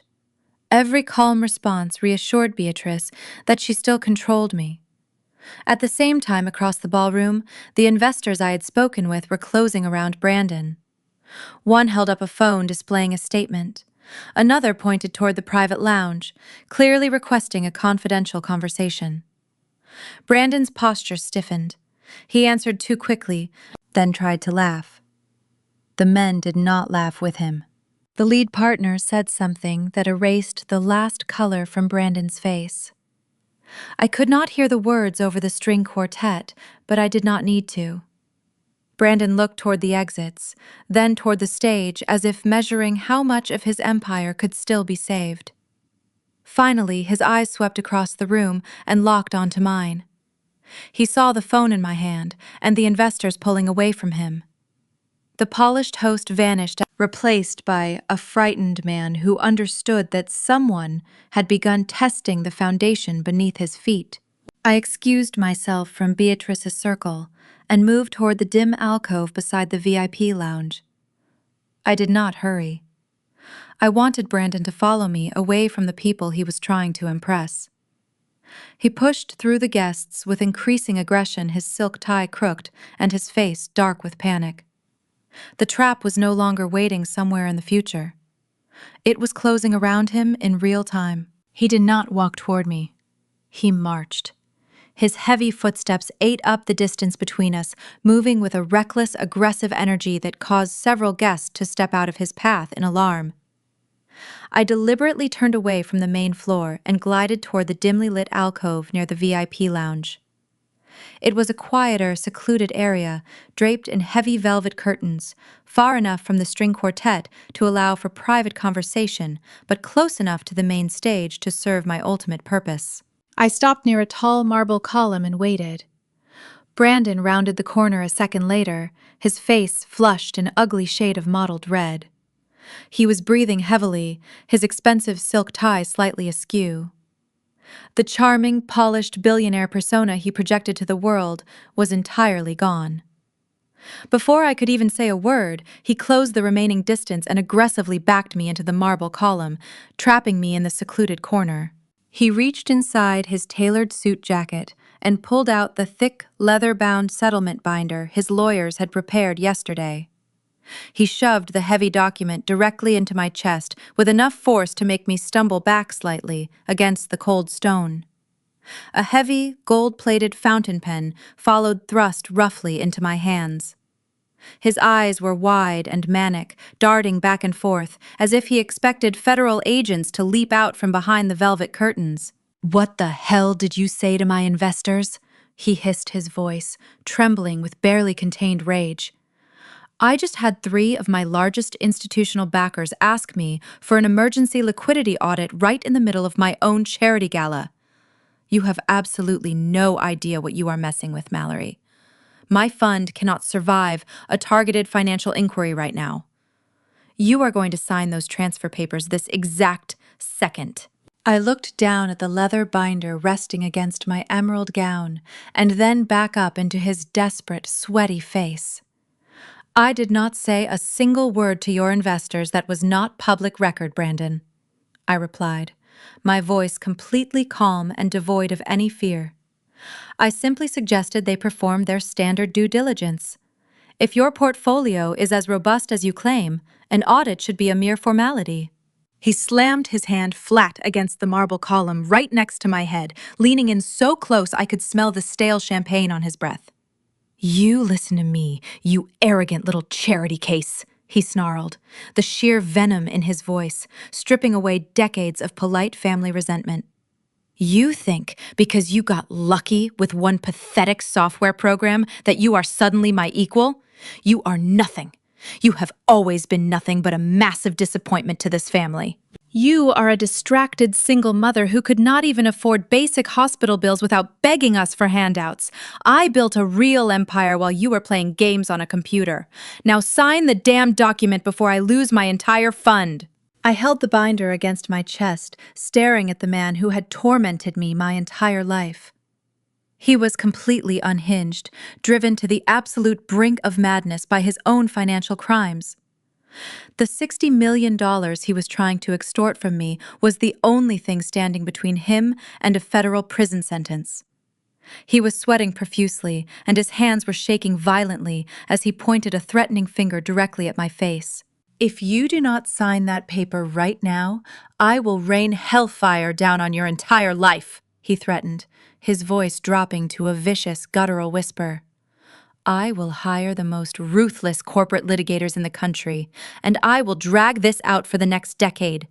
I will make sure Horizon Innovations walks away from your little buyout and leaves you completely bankrupt. And when you are broke, I will go after Lily. I will take everything you love. I will subpoena those intensive care records, and I will show the judge exactly what kind of mother you really are.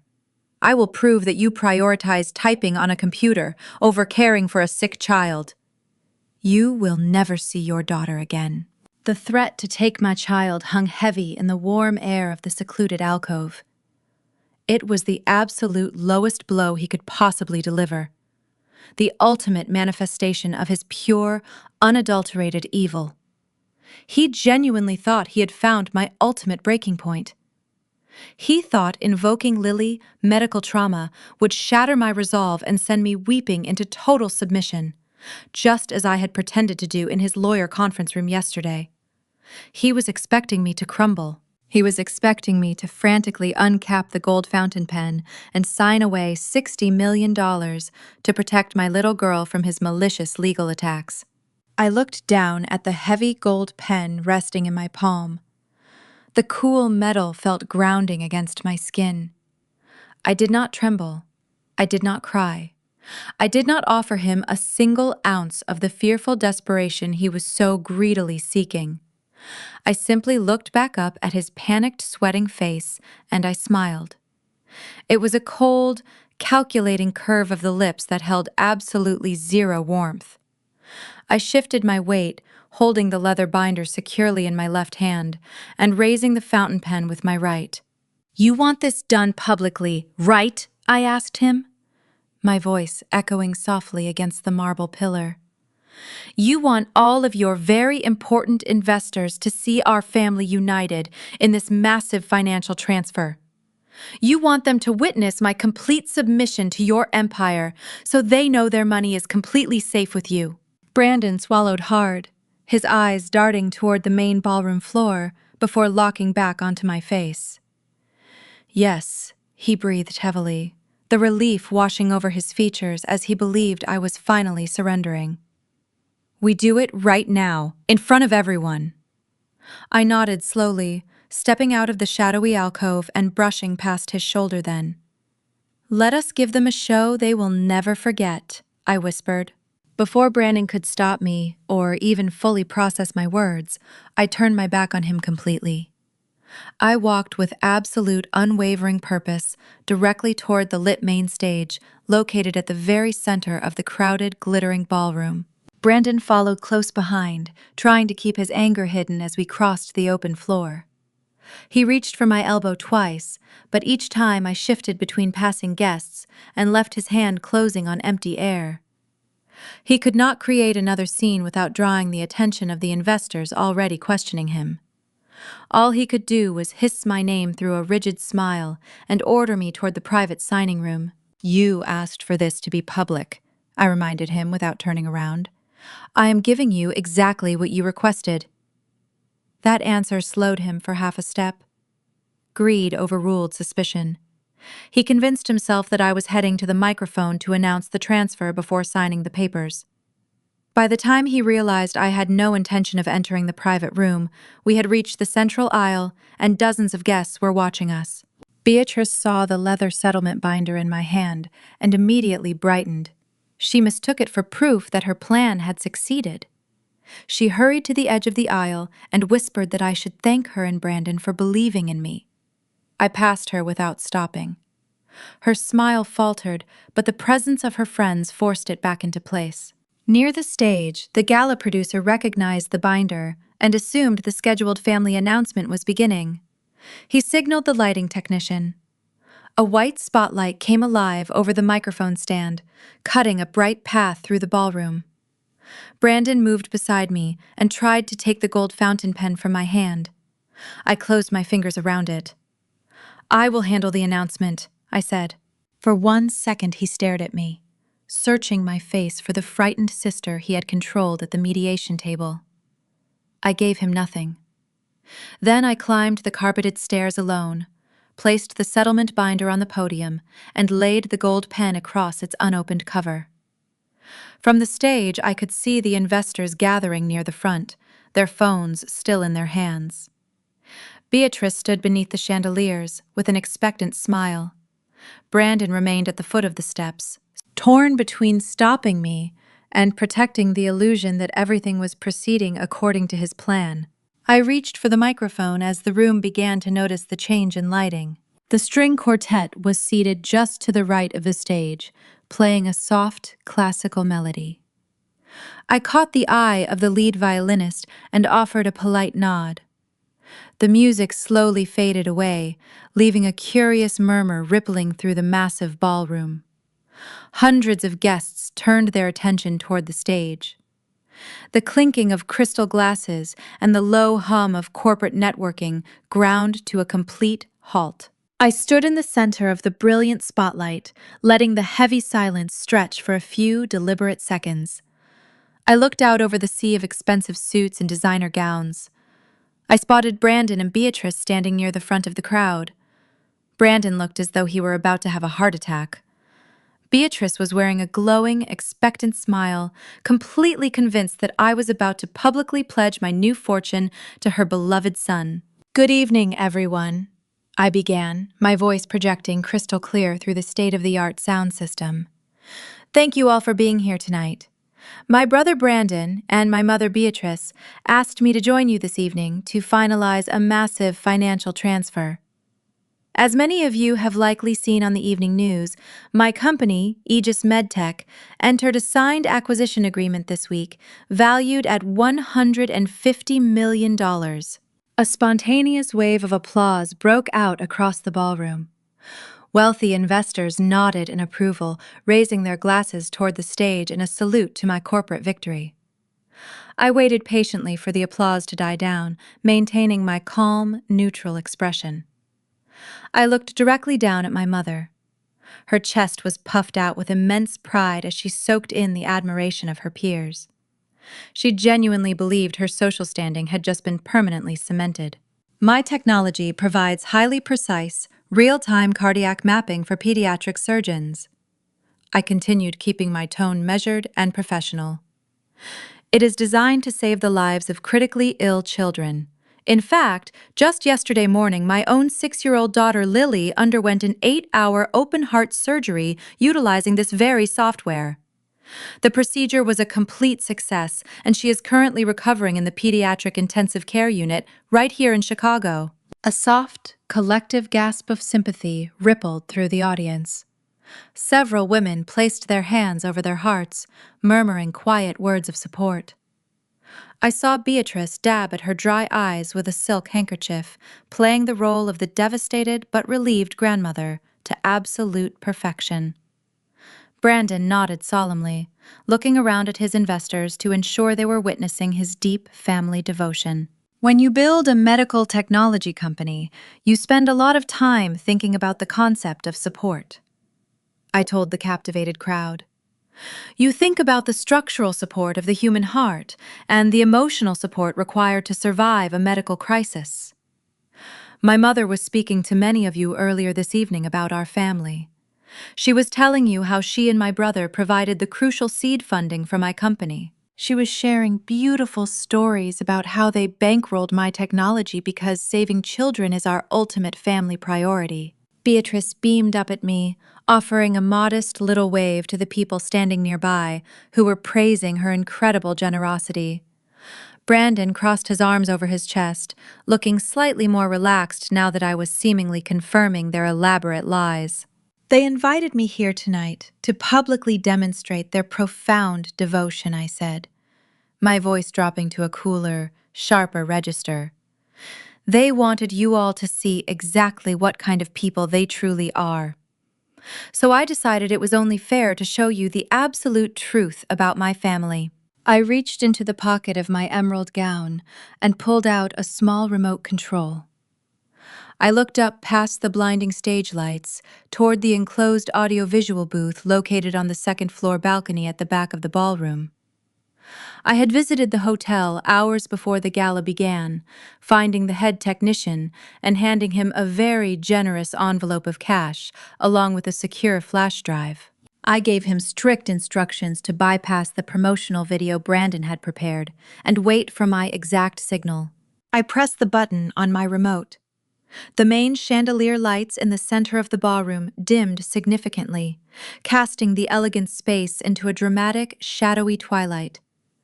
The massive high-definition projector screens, flanking both sides of the stage, suddenly flickered to life. Instead of displaying the sleek corporate logo for Brandon Cryptocurrency Hedge Fund, the massive screens illuminated with stark, bright white light. I turned my body slightly so I could watch the screens alongside the audience. Projected 20 feet high for every single billionaire investor and socialite in the room to read, were crisp, high-definition screenshots of my family group chat. The timestamp at the top of the image clearly showed the messages were sent just last night, while my daughter was lying in the intensive care unit. The first message displayed was mine. It read, "She made it through the surgery. She is resting now, and she wants to see you." Right beneath it, in massive glaring text, was the immediate response from Brandon. "Busy, handle it." And directly below that, taking up the entire bottom half of the towering screens, was the vicious reply from my mother. "She lived. Stop making her our problem." The silence that fell over the ballroom was absolute and suffocating. It was not the polite, hushed quiet of a charity auction. It was a heavy, horrifying silence of a room full of powerful people witnessing a grotesque display of human cruelty. The glowing text messages illuminated the shocked faces of the guests standing near the front of the stage. The words, "Busy, handle it," and "Stop making her our problem," burned into the retinas of every single person present. A collective gasp rippled through the wealthy crowd. It started near the back of the room and swelled forward like a wave breaking against the shore. I looked down at Beatrice. The carefully crafted image of the devoted, loving matriarch shattered instantly into a million irreparable pieces. The color completely drained from her face, leaving her looking gray and incredibly old. The rented diamond necklace resting against her chest suddenly looked like a heavy, suffocating chain. The women who had been fawning over her just moments ago actually took physical steps backward, physically distancing themselves from her toxic presence. They looked at her with pure, unadulterated disgust. Brandon was staring up at the massive projector screens with his mouth hanging wide open. His face was a mask of absolute horror. The investors he had been desperately trying to impress, the men who held the entire financial fate of his failing hedge fund in their hands, were staring at the screen in complete revulsion. They were looking at a man who had callously dismissed his own 6-year-old niece's survival as an annoying inconvenience. I stood alone on the brightly lit stage, letting the sheer weight of their cruelty hang in the air for a long, agonizing minute. I did not yell. I did not cry. I let their own vicious words do all the heavy lifting. The truth was projected 20 feet high, and there was absolutely no way to gaslight or manipulate their way out of it. The grand, beautiful illusion they had spent their entire lives building was officially dead. I did not let the silence linger long. My mother was irreparably broken, standing frozen with her true nature exposed. But the night was far from over. I turned away from her pale face and looked directly at my brother. Brandon had taken a staggering step backward, his hands shaking as he stared up at the giant screens. He knew exactly what was coming next. Exposing their moral bankruptcy was only the first half of my plan. I gripped the remote control and took a steadying breath. "I know many of you in this room are doing business with my brother," I said, my voice carrying a crisp clinical authority over the sound system. You know him as a charming, sophisticated financial genius. You trust him with your portfolios and corporate assets. You look at his expensive suits and luxury cars and believe he is a man of profound business acumen. He invited you to this gala tonight specifically to parade my new wealth in front of you. He wanted you to believe that our family is united and his hedge fund is backed by the $150 million buyout that just hit the national news. I paused, letting my words sink into the minds of the wealthy investors standing near the front of the stage. I made deliberate eye contact with the lead institutional partner I had spoken to earlier in the VIP lounge. His expression was already tight with suspicion. I raised the remote and pressed the button a second time. The massive projector screens behind me shifted instantly. The cruel text messages vanished and were immediately replaced by two high-definition, scanned legal documents displayed side by side. I gestured toward the document on the left side of the screen. Yesterday afternoon, Brandon filed an emergency injunction in federal court, attempting to freeze my corporate acquisition, I announced, my voice echoing through the cavernous ballroom. To justify this aggressive maneuver, he submitted the document you see on the left. It is a seed funding agreement. It claims he provided me with $5,000 in exchange for a 40% equity stake in Aegis MedTech. He brought me to a mediation table today and demanded a $60 million cash settlement to drop the injunction. He threatened to drag my daughter into a vicious public custody battle if I did not sign his extortion papers tonight in front of all of you. A fresh wave of shocked murmurs rolled through the crowd. Investors began squinting at the glowing screens, trying to read the fine print of the projected contract. Brandon opened his mouth to shout something to defend himself, but his voice completely failed him. He just let out a pathetic, strangled gasp. I directed the attention of the room to the right side of the screen. Now please direct your attention to the second document, I said, keeping my tone completely level and devoid of any emotional fluctuation. That is the official state incorporation certificate for my software company, Aegis MedTech. I want you to look very closely at the dates printed at the top of both documents.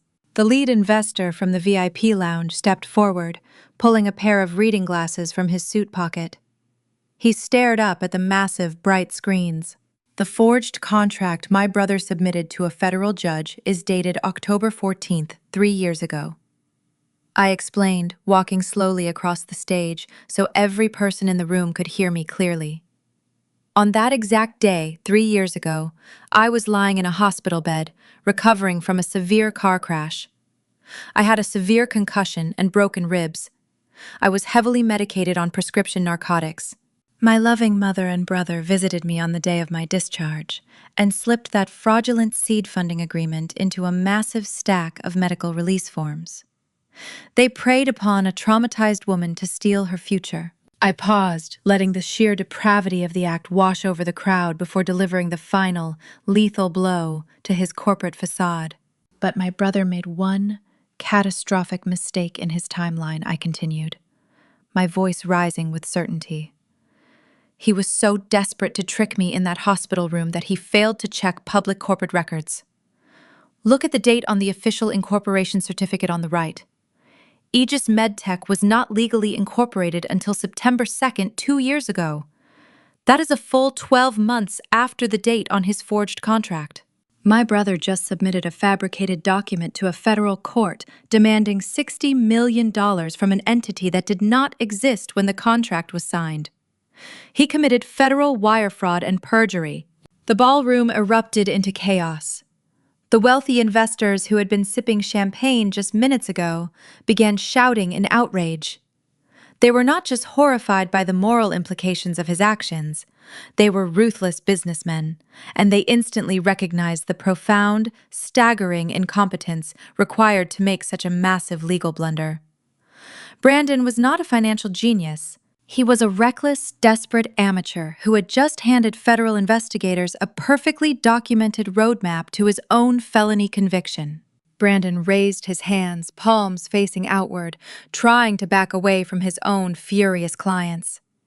He bumped into a cocktail table, sending a tray of crystal glasses crashing to the floor. The sharp sound of shattering glass pierced through the rising clamor of the crowd, but I did not stop speaking. I needed to finish the execution. I needed to tear his fraudulent empire down to the very studs. You have to ask yourselves a very important question right now, I called out, gripping the microphone stand. Why would a supposedly successful, wealthy hedge fund manager risk years in a federal penitentiary just to extort money from his own sister? Why would he be so reckless and careless with his legal filings? I looked directly at the institutional backers. Because his cryptocurrency hedge fund is an illusion, I announced, projecting my voice to reach the back of the massive room. He suffered catastrophic losses in the market crash 18 months ago. He has been hiding those losses from all of you. I ran the analytics on his public ledger volumes this morning. He has been taking capital from new clients to pay the returns of older clients. He is running a massive, unsustainable Ponzi scheme. His digital wallets are empty. He funneled your money into offshore accounts to pay for luxury cars, rented diamonds, and this expensive gala. He is entirely insolvent. He needed my $60 million tonight just to prevent his fund from collapsing by Monday. The reaction was instantaneous and explosive. The polite veneer of the charity gala completely evaporated. Pure panic broke out among the investors as the terrifying reality set in. Their money was gone. The millions of dollars they had entrusted to my brother had vanished into thin air to fund his extravagant lifestyle. Men in expensive tuxedos began pulling out their smartphones, frantically dialing their lawyers and wealth managers right there on the ballroom floor. 3 furious investors surged forward, physically cornering Brandon against the edge of the stage. They were shouting at him, demanding to know where their capital was, demanding access to their accounts immediately.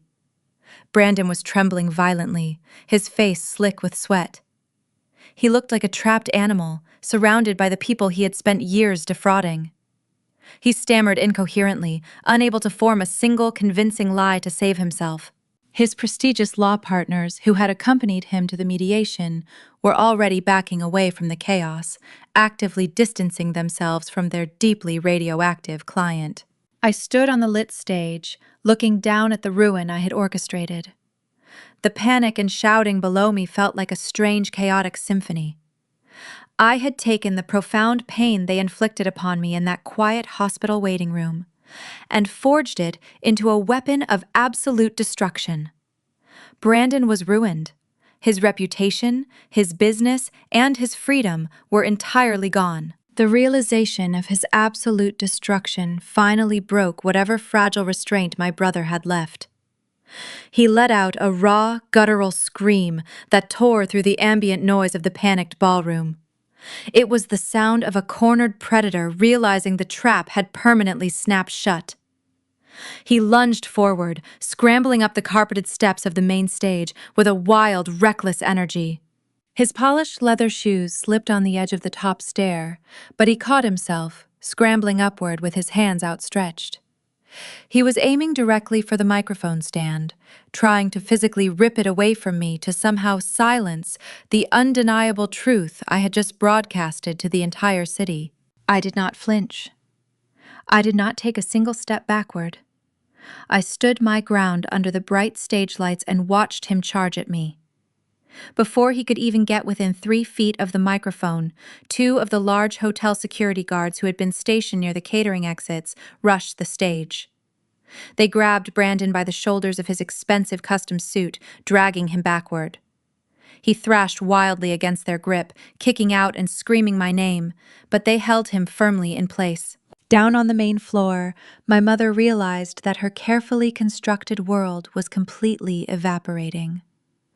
The wealthy socialites who had been fawning over her rented diamonds just moments ago were now openly glaring at her with profound disgust. Beatrice needed a distraction. She desperately needed to change the narrative and shift the overwhelming negative attention away from her own malicious actions. She resorted to the only pathetic theatrical tactic she had left. She pressed the back of her manicured hand against her forehead, let out a loud, dramatic gasp, and allowed her knees to buckle.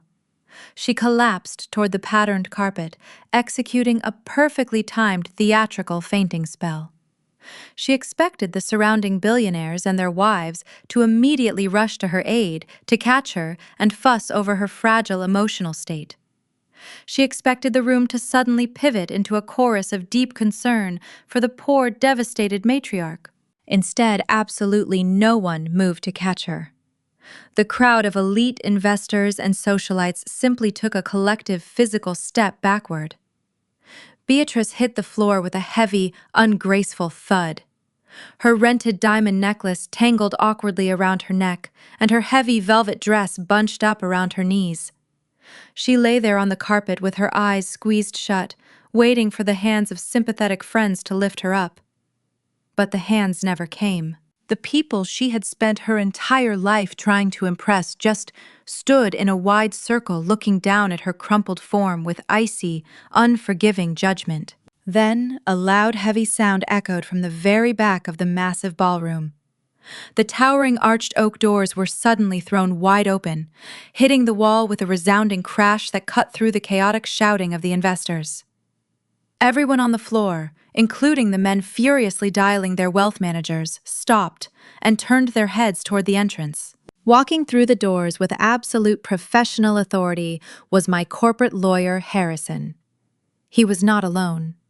Flanking him on either side were 6 federal investigators wearing dark windbreakers with bold yellow lettering across their backs.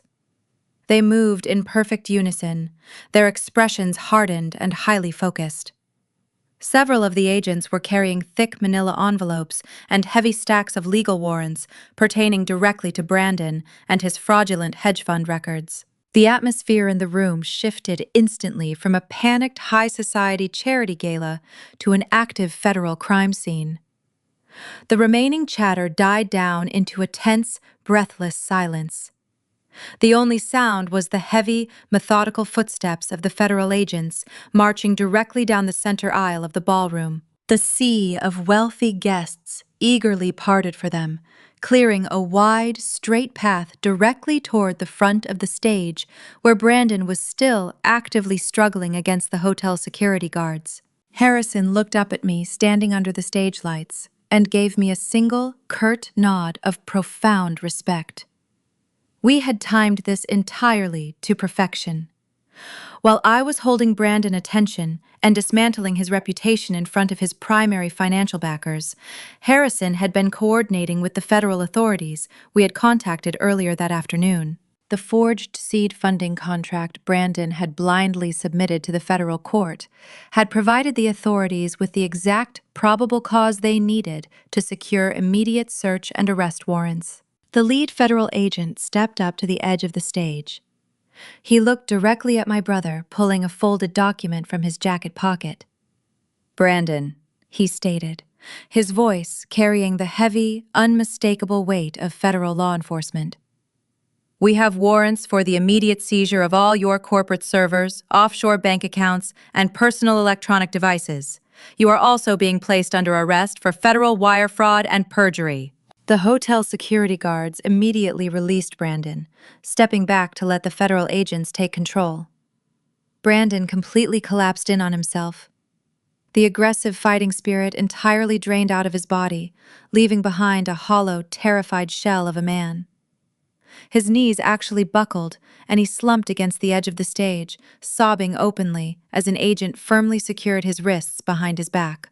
The glittering illusion of the billionaire financial genius was officially dead, replaced by the pathetic reality of a common criminal facing decades in a federal penitentiary. Down on the ballroom floor, Beatrice suddenly realized that her theatrical fainting spell had completely failed to garner a single ounce of sympathy. The arrival of the federal agents had entirely shattered whatever microscopic shred of dignity she had left. She opened her eyes and scrambled up from the carpet, her heavy velvet dress hopelessly wrinkled and her perfect hair completely disheveled. She looked at her golden child being read his rights, and then she turned her wild, furious eyes up toward me. The mask of the sophisticated, wealthy socialite was completely gone, revealing the deeply toxic, malicious woman underneath. Her face twisted into a mask of pure, unadulterated hatred. "You did this?" she screeched, her voice tearing through the quiet ballroom like a jagged knife. "You ungrateful, wretched little brat! We gave you everything. We are your blood. I am your mother, and you are destroying us. You are completely ruining this family." She lunged forward, her high heels digging into the carpet as she charged toward the front of the stage. Her hands were curled into claws, her face red and contorted with an ugly, desperate rage. She wanted to physically attack me. She wanted to drag me down off the stage and somehow punish me for exposing her lifetime of lies. But Beatrice never even made it to the first carpeted step. Before she could reach the edge of the stage, the very investors she had spent the entire evening desperately trying to impress actively stepped right into her path. The lead institutional partner, the man who had politely listened to her brag about funding my medical technology just an hour ago, moved squarely in front of her. 3 other prominent billionaires instantly flanked him. They did not say a single word to her. They did not shout or argue. They simply formed an impenetrable human wall of tailored suits and silent, absolute rejection. Beatrice slammed into the human barricade, stumbling backward in profound shock. She looked up at the faces of the high society elite she had sacrificed my entire childhood to appease. They were looking down at her with expressions of sheer, absolute contempt. The wealthy wives deliberately turned their shoulders, refusing to even look in her general direction. It was the ultimate, devastating social execution. She was entirely isolated, trapped behind a firm wall of the very people she had tried to manipulate. I slowly lowered the heavy stage microphone and permanently turned my back on her. I walked down the carpeted stairs at the side of the stage and walked straight out the service exit into the cool Chicago night air.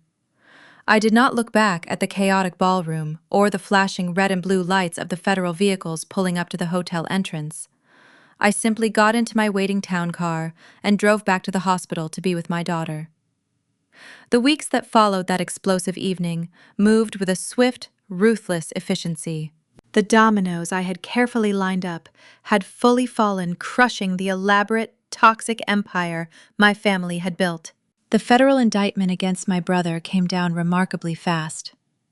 When the investigators seized Brandon corporate servers and offshore banking records, they uncovered a web of financial deceit that was even more extensive than my own software algorithms had predicted. The United States Attorney Office formally charged him with multiple counts of wire fraud, securities fraud, and federal perjury. Because he had foolishly utilized the electronic court filing system to submit the forged seed funding contract to a federal judge, he had handed the prosecutors a completely airtight case. His high-priced corporate defense lawyers, the very men who had sat across from me in that mediation room, immediately dropped him as a client the second his assets were frozen by the government. Brandon was denied bail because the judge deemed him a severe flight risk due to the offshore accounts I had exposed. He traded his bespoke navy blue suits for a standard-issue orange jumpsuit. The arrogant golden child who had once threatened to drag my sick daughter into a custody battle was now sitting in a federal holding cell, facing up to 30 years in a maximum security penitentiary. The investors he had defrauded formed a massive, aggressive coalition, initiating a tidal wave of civil litigation to claw back whatever pennies they could find from his ruined estate. They completely liquidated his luxury vehicles, his expensive watches, and his properties. He was stripped of every single thing that had ever made him feel powerful. The financial destruction did not stop with Brandon. Beatrice had willingly tied her entire financial existence to his fraudulent success. When the federal investigators began tracing the flow of stolen capital, they quickly discovered that my mother had been receiving massive monthly dividends from the Ponzi scheme to fund her lavish lifestyle. She had actively helped him launder the stolen money by filtering it through her various country club charity accounts and using it to pay the exorbitant mortgage on her luxury penthouse condo. Because she was deeply legally entangled in the flow of illicit funds, the federal government seized all of her assets as well. The authorities froze her bank accounts and placed a strict lien on her home to help pay back the furious litigious investors. Beatrice was officially served with a brutal eviction notice. The woman who had spent her entire life obsessing over appearances and social standing was forced to pack her belongings into cheap cardboard boxes while federal agents stood by watching her every single move. Her social decimation was absolute and uncompromising. The wealthy, elite women who had once hung on her every word at charity luncheons completely erased her from their existence. When she desperately tried to call her country club friends to ask for temporary lodging or financial assistance, they simply hung up the phone. She was permanently blacklisted from every exclusive venue in the city. She became a total pariah, a cautionary tale whispered about at the very gala events she used to rule. With no money, no credit, and her reputation entirely radioactive, Beatrice was forced to move into a tiny, run-down apartment complex far outside the city limits. It was a bleak, cramped space, with peeling linoleum floors and a window that looked out over a noisy industrial highway. It was the exact kind of meager, depressing environment she had always openly mocked. She was completely isolated, stripped of the rented diamonds and designer blazers she used to shield her toxic personality. She had nothing left but the crushing, suffocating reality of her own actions. While my mother and brother navigated the devastating labyrinth of the federal justice system, I focused entirely on the things that actually mattered. The $150 million acquisition of Aegis MedTech was officially finalized without a single delay. The corporate executives at Horizon Innovations were so thoroughly impressed by my ability to clinically dismantle a hostile takeover that they offered me an exclusive seat on their global advisory board. I accepted the position, knowing that my medical software was now fully backed by a company with the resources to deploy it to pediatric hospitals around the entire world. I spent my days working from the quiet comfort of my home office, and my evenings sitting by the window reading stories to Lily. The suffocating anxiety that had plagued my entire adult life was completely gone. I no longer had to endure the agonizing pressure of trying to earn the love of a family that only viewed me as a convenient scapegoat. I did not feel a single ounce of guilt for the absolute ruin that had befallen them. They had dug their own graves with their boundless greed and their profound lack of basic human empathy.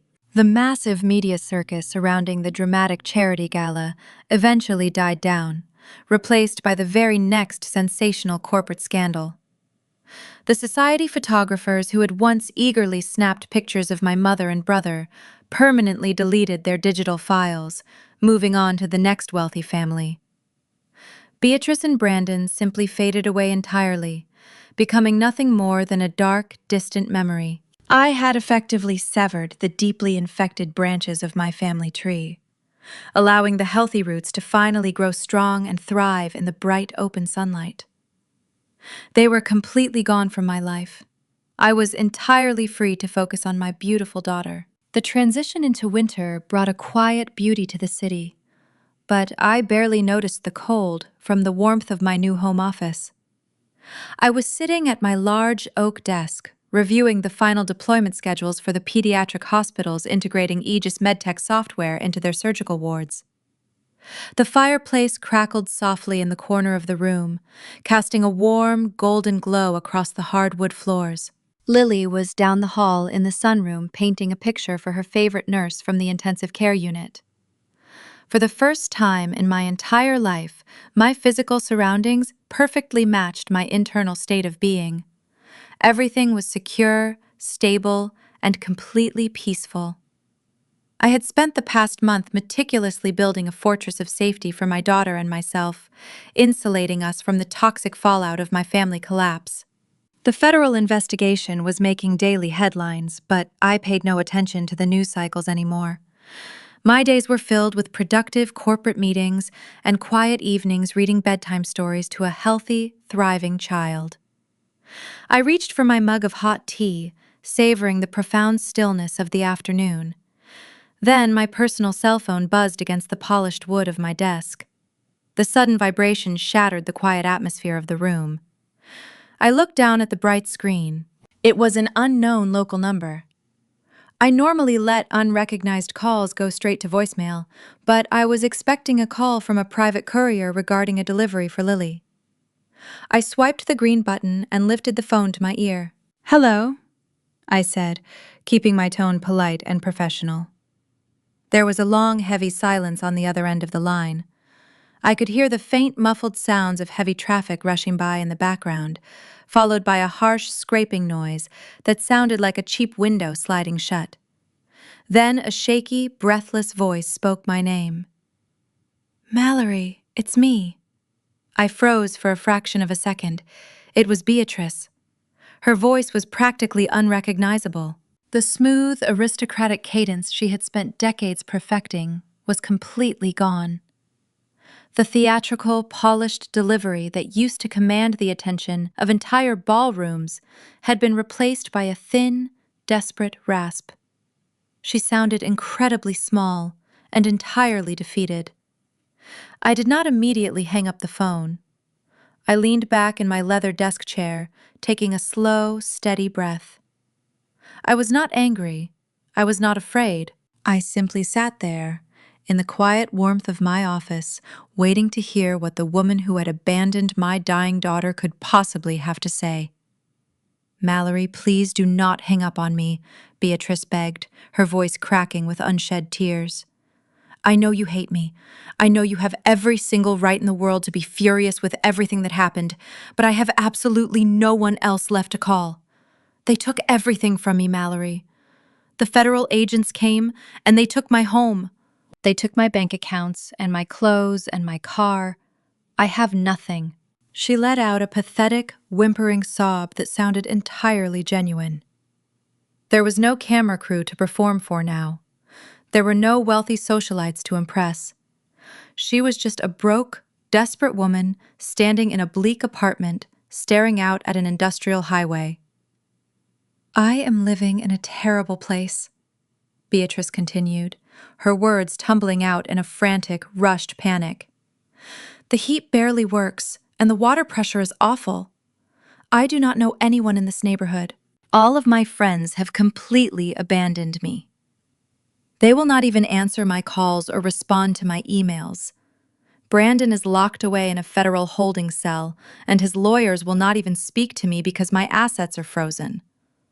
I am completely alone, and I am so terrified." I listened to her frantic rambling without a single ounce of pity. She was experiencing the exact same terrifying isolation she had intentionally inflicted upon me my entire life. "But we are family, Mallory," she pleaded, playing the absolute final card she possessed. "You are my daughter, and I am your mother. We are blood. Please, I am begging you. I just need a small loan, just enough cash to pay for a better apartment and buy some decent food to survive the month. You have $150 million now. You have more money than you could ever possibly spend in 10 lifetimes. A small loan would mean absolutely nothing to you, but it would save my life. Please, darling, I will pay you back the very second this federal investigation is cleared up. I promise you I will make everything right between us. I will be the mother you always wanted me to be. Just please do not leave me here to rot in this horrible place. We are family." I listened to her desperate pleas with a completely unbothered expression. My heart did not ache for her suffering. My conscience did not waver under the guilt trip she was trying to lay upon my shoulders. She had proven time and time again that she only valued money and social status. Now that she had neither, she was crawling back to the daughter she had so ruthlessly discarded. I looked out the window, watching the winter snow fall over the secure neighborhood I now called home. I thought about the cold intensive care unit where I had sat terrified for my 6-year-old daughter. I took a calm breath and brought the phone closer to my mouth. Without raising my voice or showing a single trace of anger, I delivered the exact words they gave me in my darkest hour. "I am busy," I said softly. "Handle it." I pulled the phone away from my ear and pressed the red button, ending the call forever. I opened my phone settings and permanently blocked the number. I placed my phone face down on the heavy oak desk and took a long, steadying breath. The silence in my home office was profound, untouched by the frantic desperation that had just poured through the receiver. I had expected to feel a lingering sense of guilt, or perhaps a minor twinge of sadness at severing the final tie to my biological family. Instead, I felt absolutely nothing but a brilliant, expanding sense of relief. The heavy, suffocating chain that had dragged behind me for 33 years was finally broken. I stood up from my leather chair, leaving my smartphone resting on the desk. I did not need it anymore today.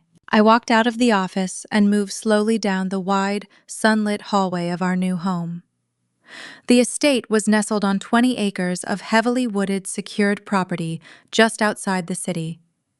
It was a fortress of tranquility, protected by wrought iron gates and a dedicated security staff that ensured absolutely no unwanted visitors could ever reach our front door. The air inside the house smelled faintly of vanilla and fresh cedar, a sharp, beautiful contrast to the sterile, terrifying hospital corridors that had consumed our lives just a few short months ago. I paused at the threshold of the master suite to pick up a thick, leather-bound folder resting on the entryway console. It had arrived via private courier earlier that morning. I unclasped the leather strap and opened the folder, looking down at the crisp, heavy parchment inside. It was the finalized, fully executed acquisition paperwork from Horizon Innovations. The signatures at the bottom of the page formally transferred the complete ownership of Aegis MedTech. The final deposit of $150 million had cleared my private trust accounts precisely at dawn. The financial victory was absolute and completely irreversible. Brandon and Beatrice had tried to steal this future from me, but their greedy, desperate hands had grasped nothing but empty air and federal indictments. I closed the folder and held it against my chest, continuing my walk down the hall until I reached the final door on the left. I stopped in the wide doorway, leaning my shoulder against the white painted doorframe. I stood in absolute silence, watching the scene unfolding inside the brightly lit room. It was Lily's new bedroom. The space was enormous, flooded with brilliant, warm afternoon sunlight pouring through floor-to-ceiling windows that overlooked a sprawling, manicured garden. The walls were painted a soft, cheerful shade of yellow, deliberately chosen to reflect the bright, resilient spirit of the little girl who lived there. Lily was standing in the center of the room, wearing a paint-splattered denim apron over her favorite pink shirt. She was stationed in front of a small wooden easel, holding a brightly colored plastic palette in one hand and a thick brush in the other. She was humming a happy, tuneless melody to herself as she swept bright streaks of blue and green paint across a large canvas. I watched her chest rise and fall with a steady, effortless rhythm. The terrifying shallow gasps for air that had plagued her before the surgery were completely gone. The awful gray pallor that used to shadow her delicate features had been entirely replaced by a vibrant, healthy flush of pink. She was energetic, vibrant, and bursting with a beautiful, chaotic childhood energy that the doctors had promised me I would eventually see.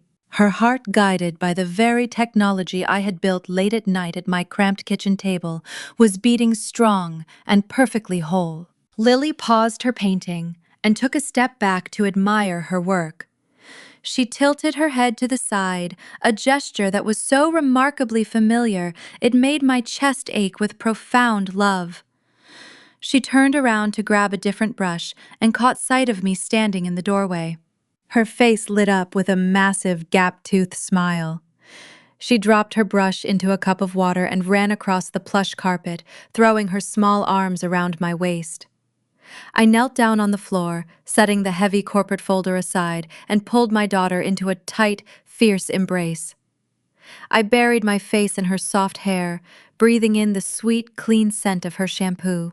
"Look at my painting," Lily said, pulling back and pointing excitedly toward the easel. "It is the ocean. I made the waves super big because we are going to the beach this summer. It is the most beautiful ocean I have ever seen," I told her, tracing the soft, healthy curve of her cheek with my thumb. "We can go to the beach for as long as you want, sweet girl.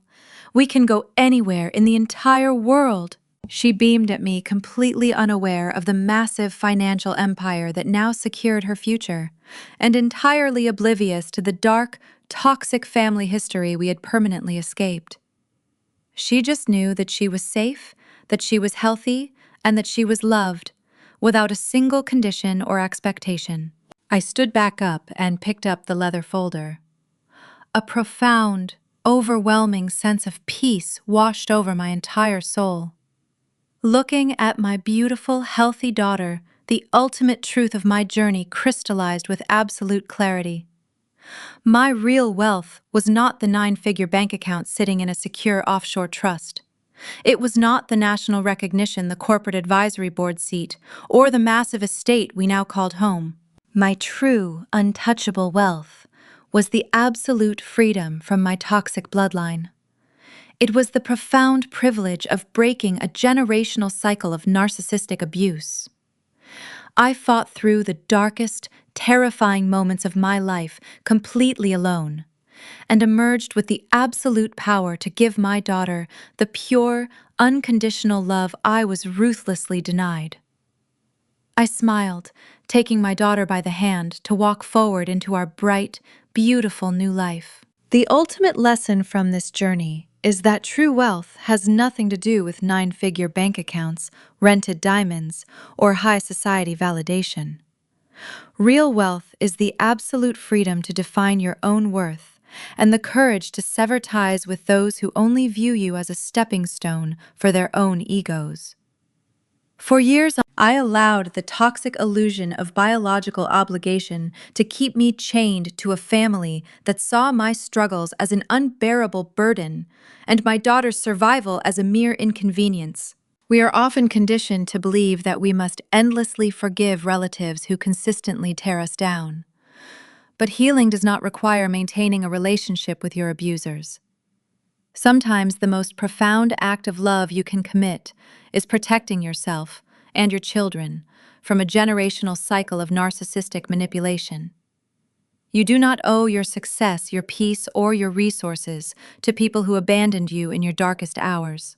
If you have ever had to walk away from toxic relatives to protect your own peace, please let me know in the comments below.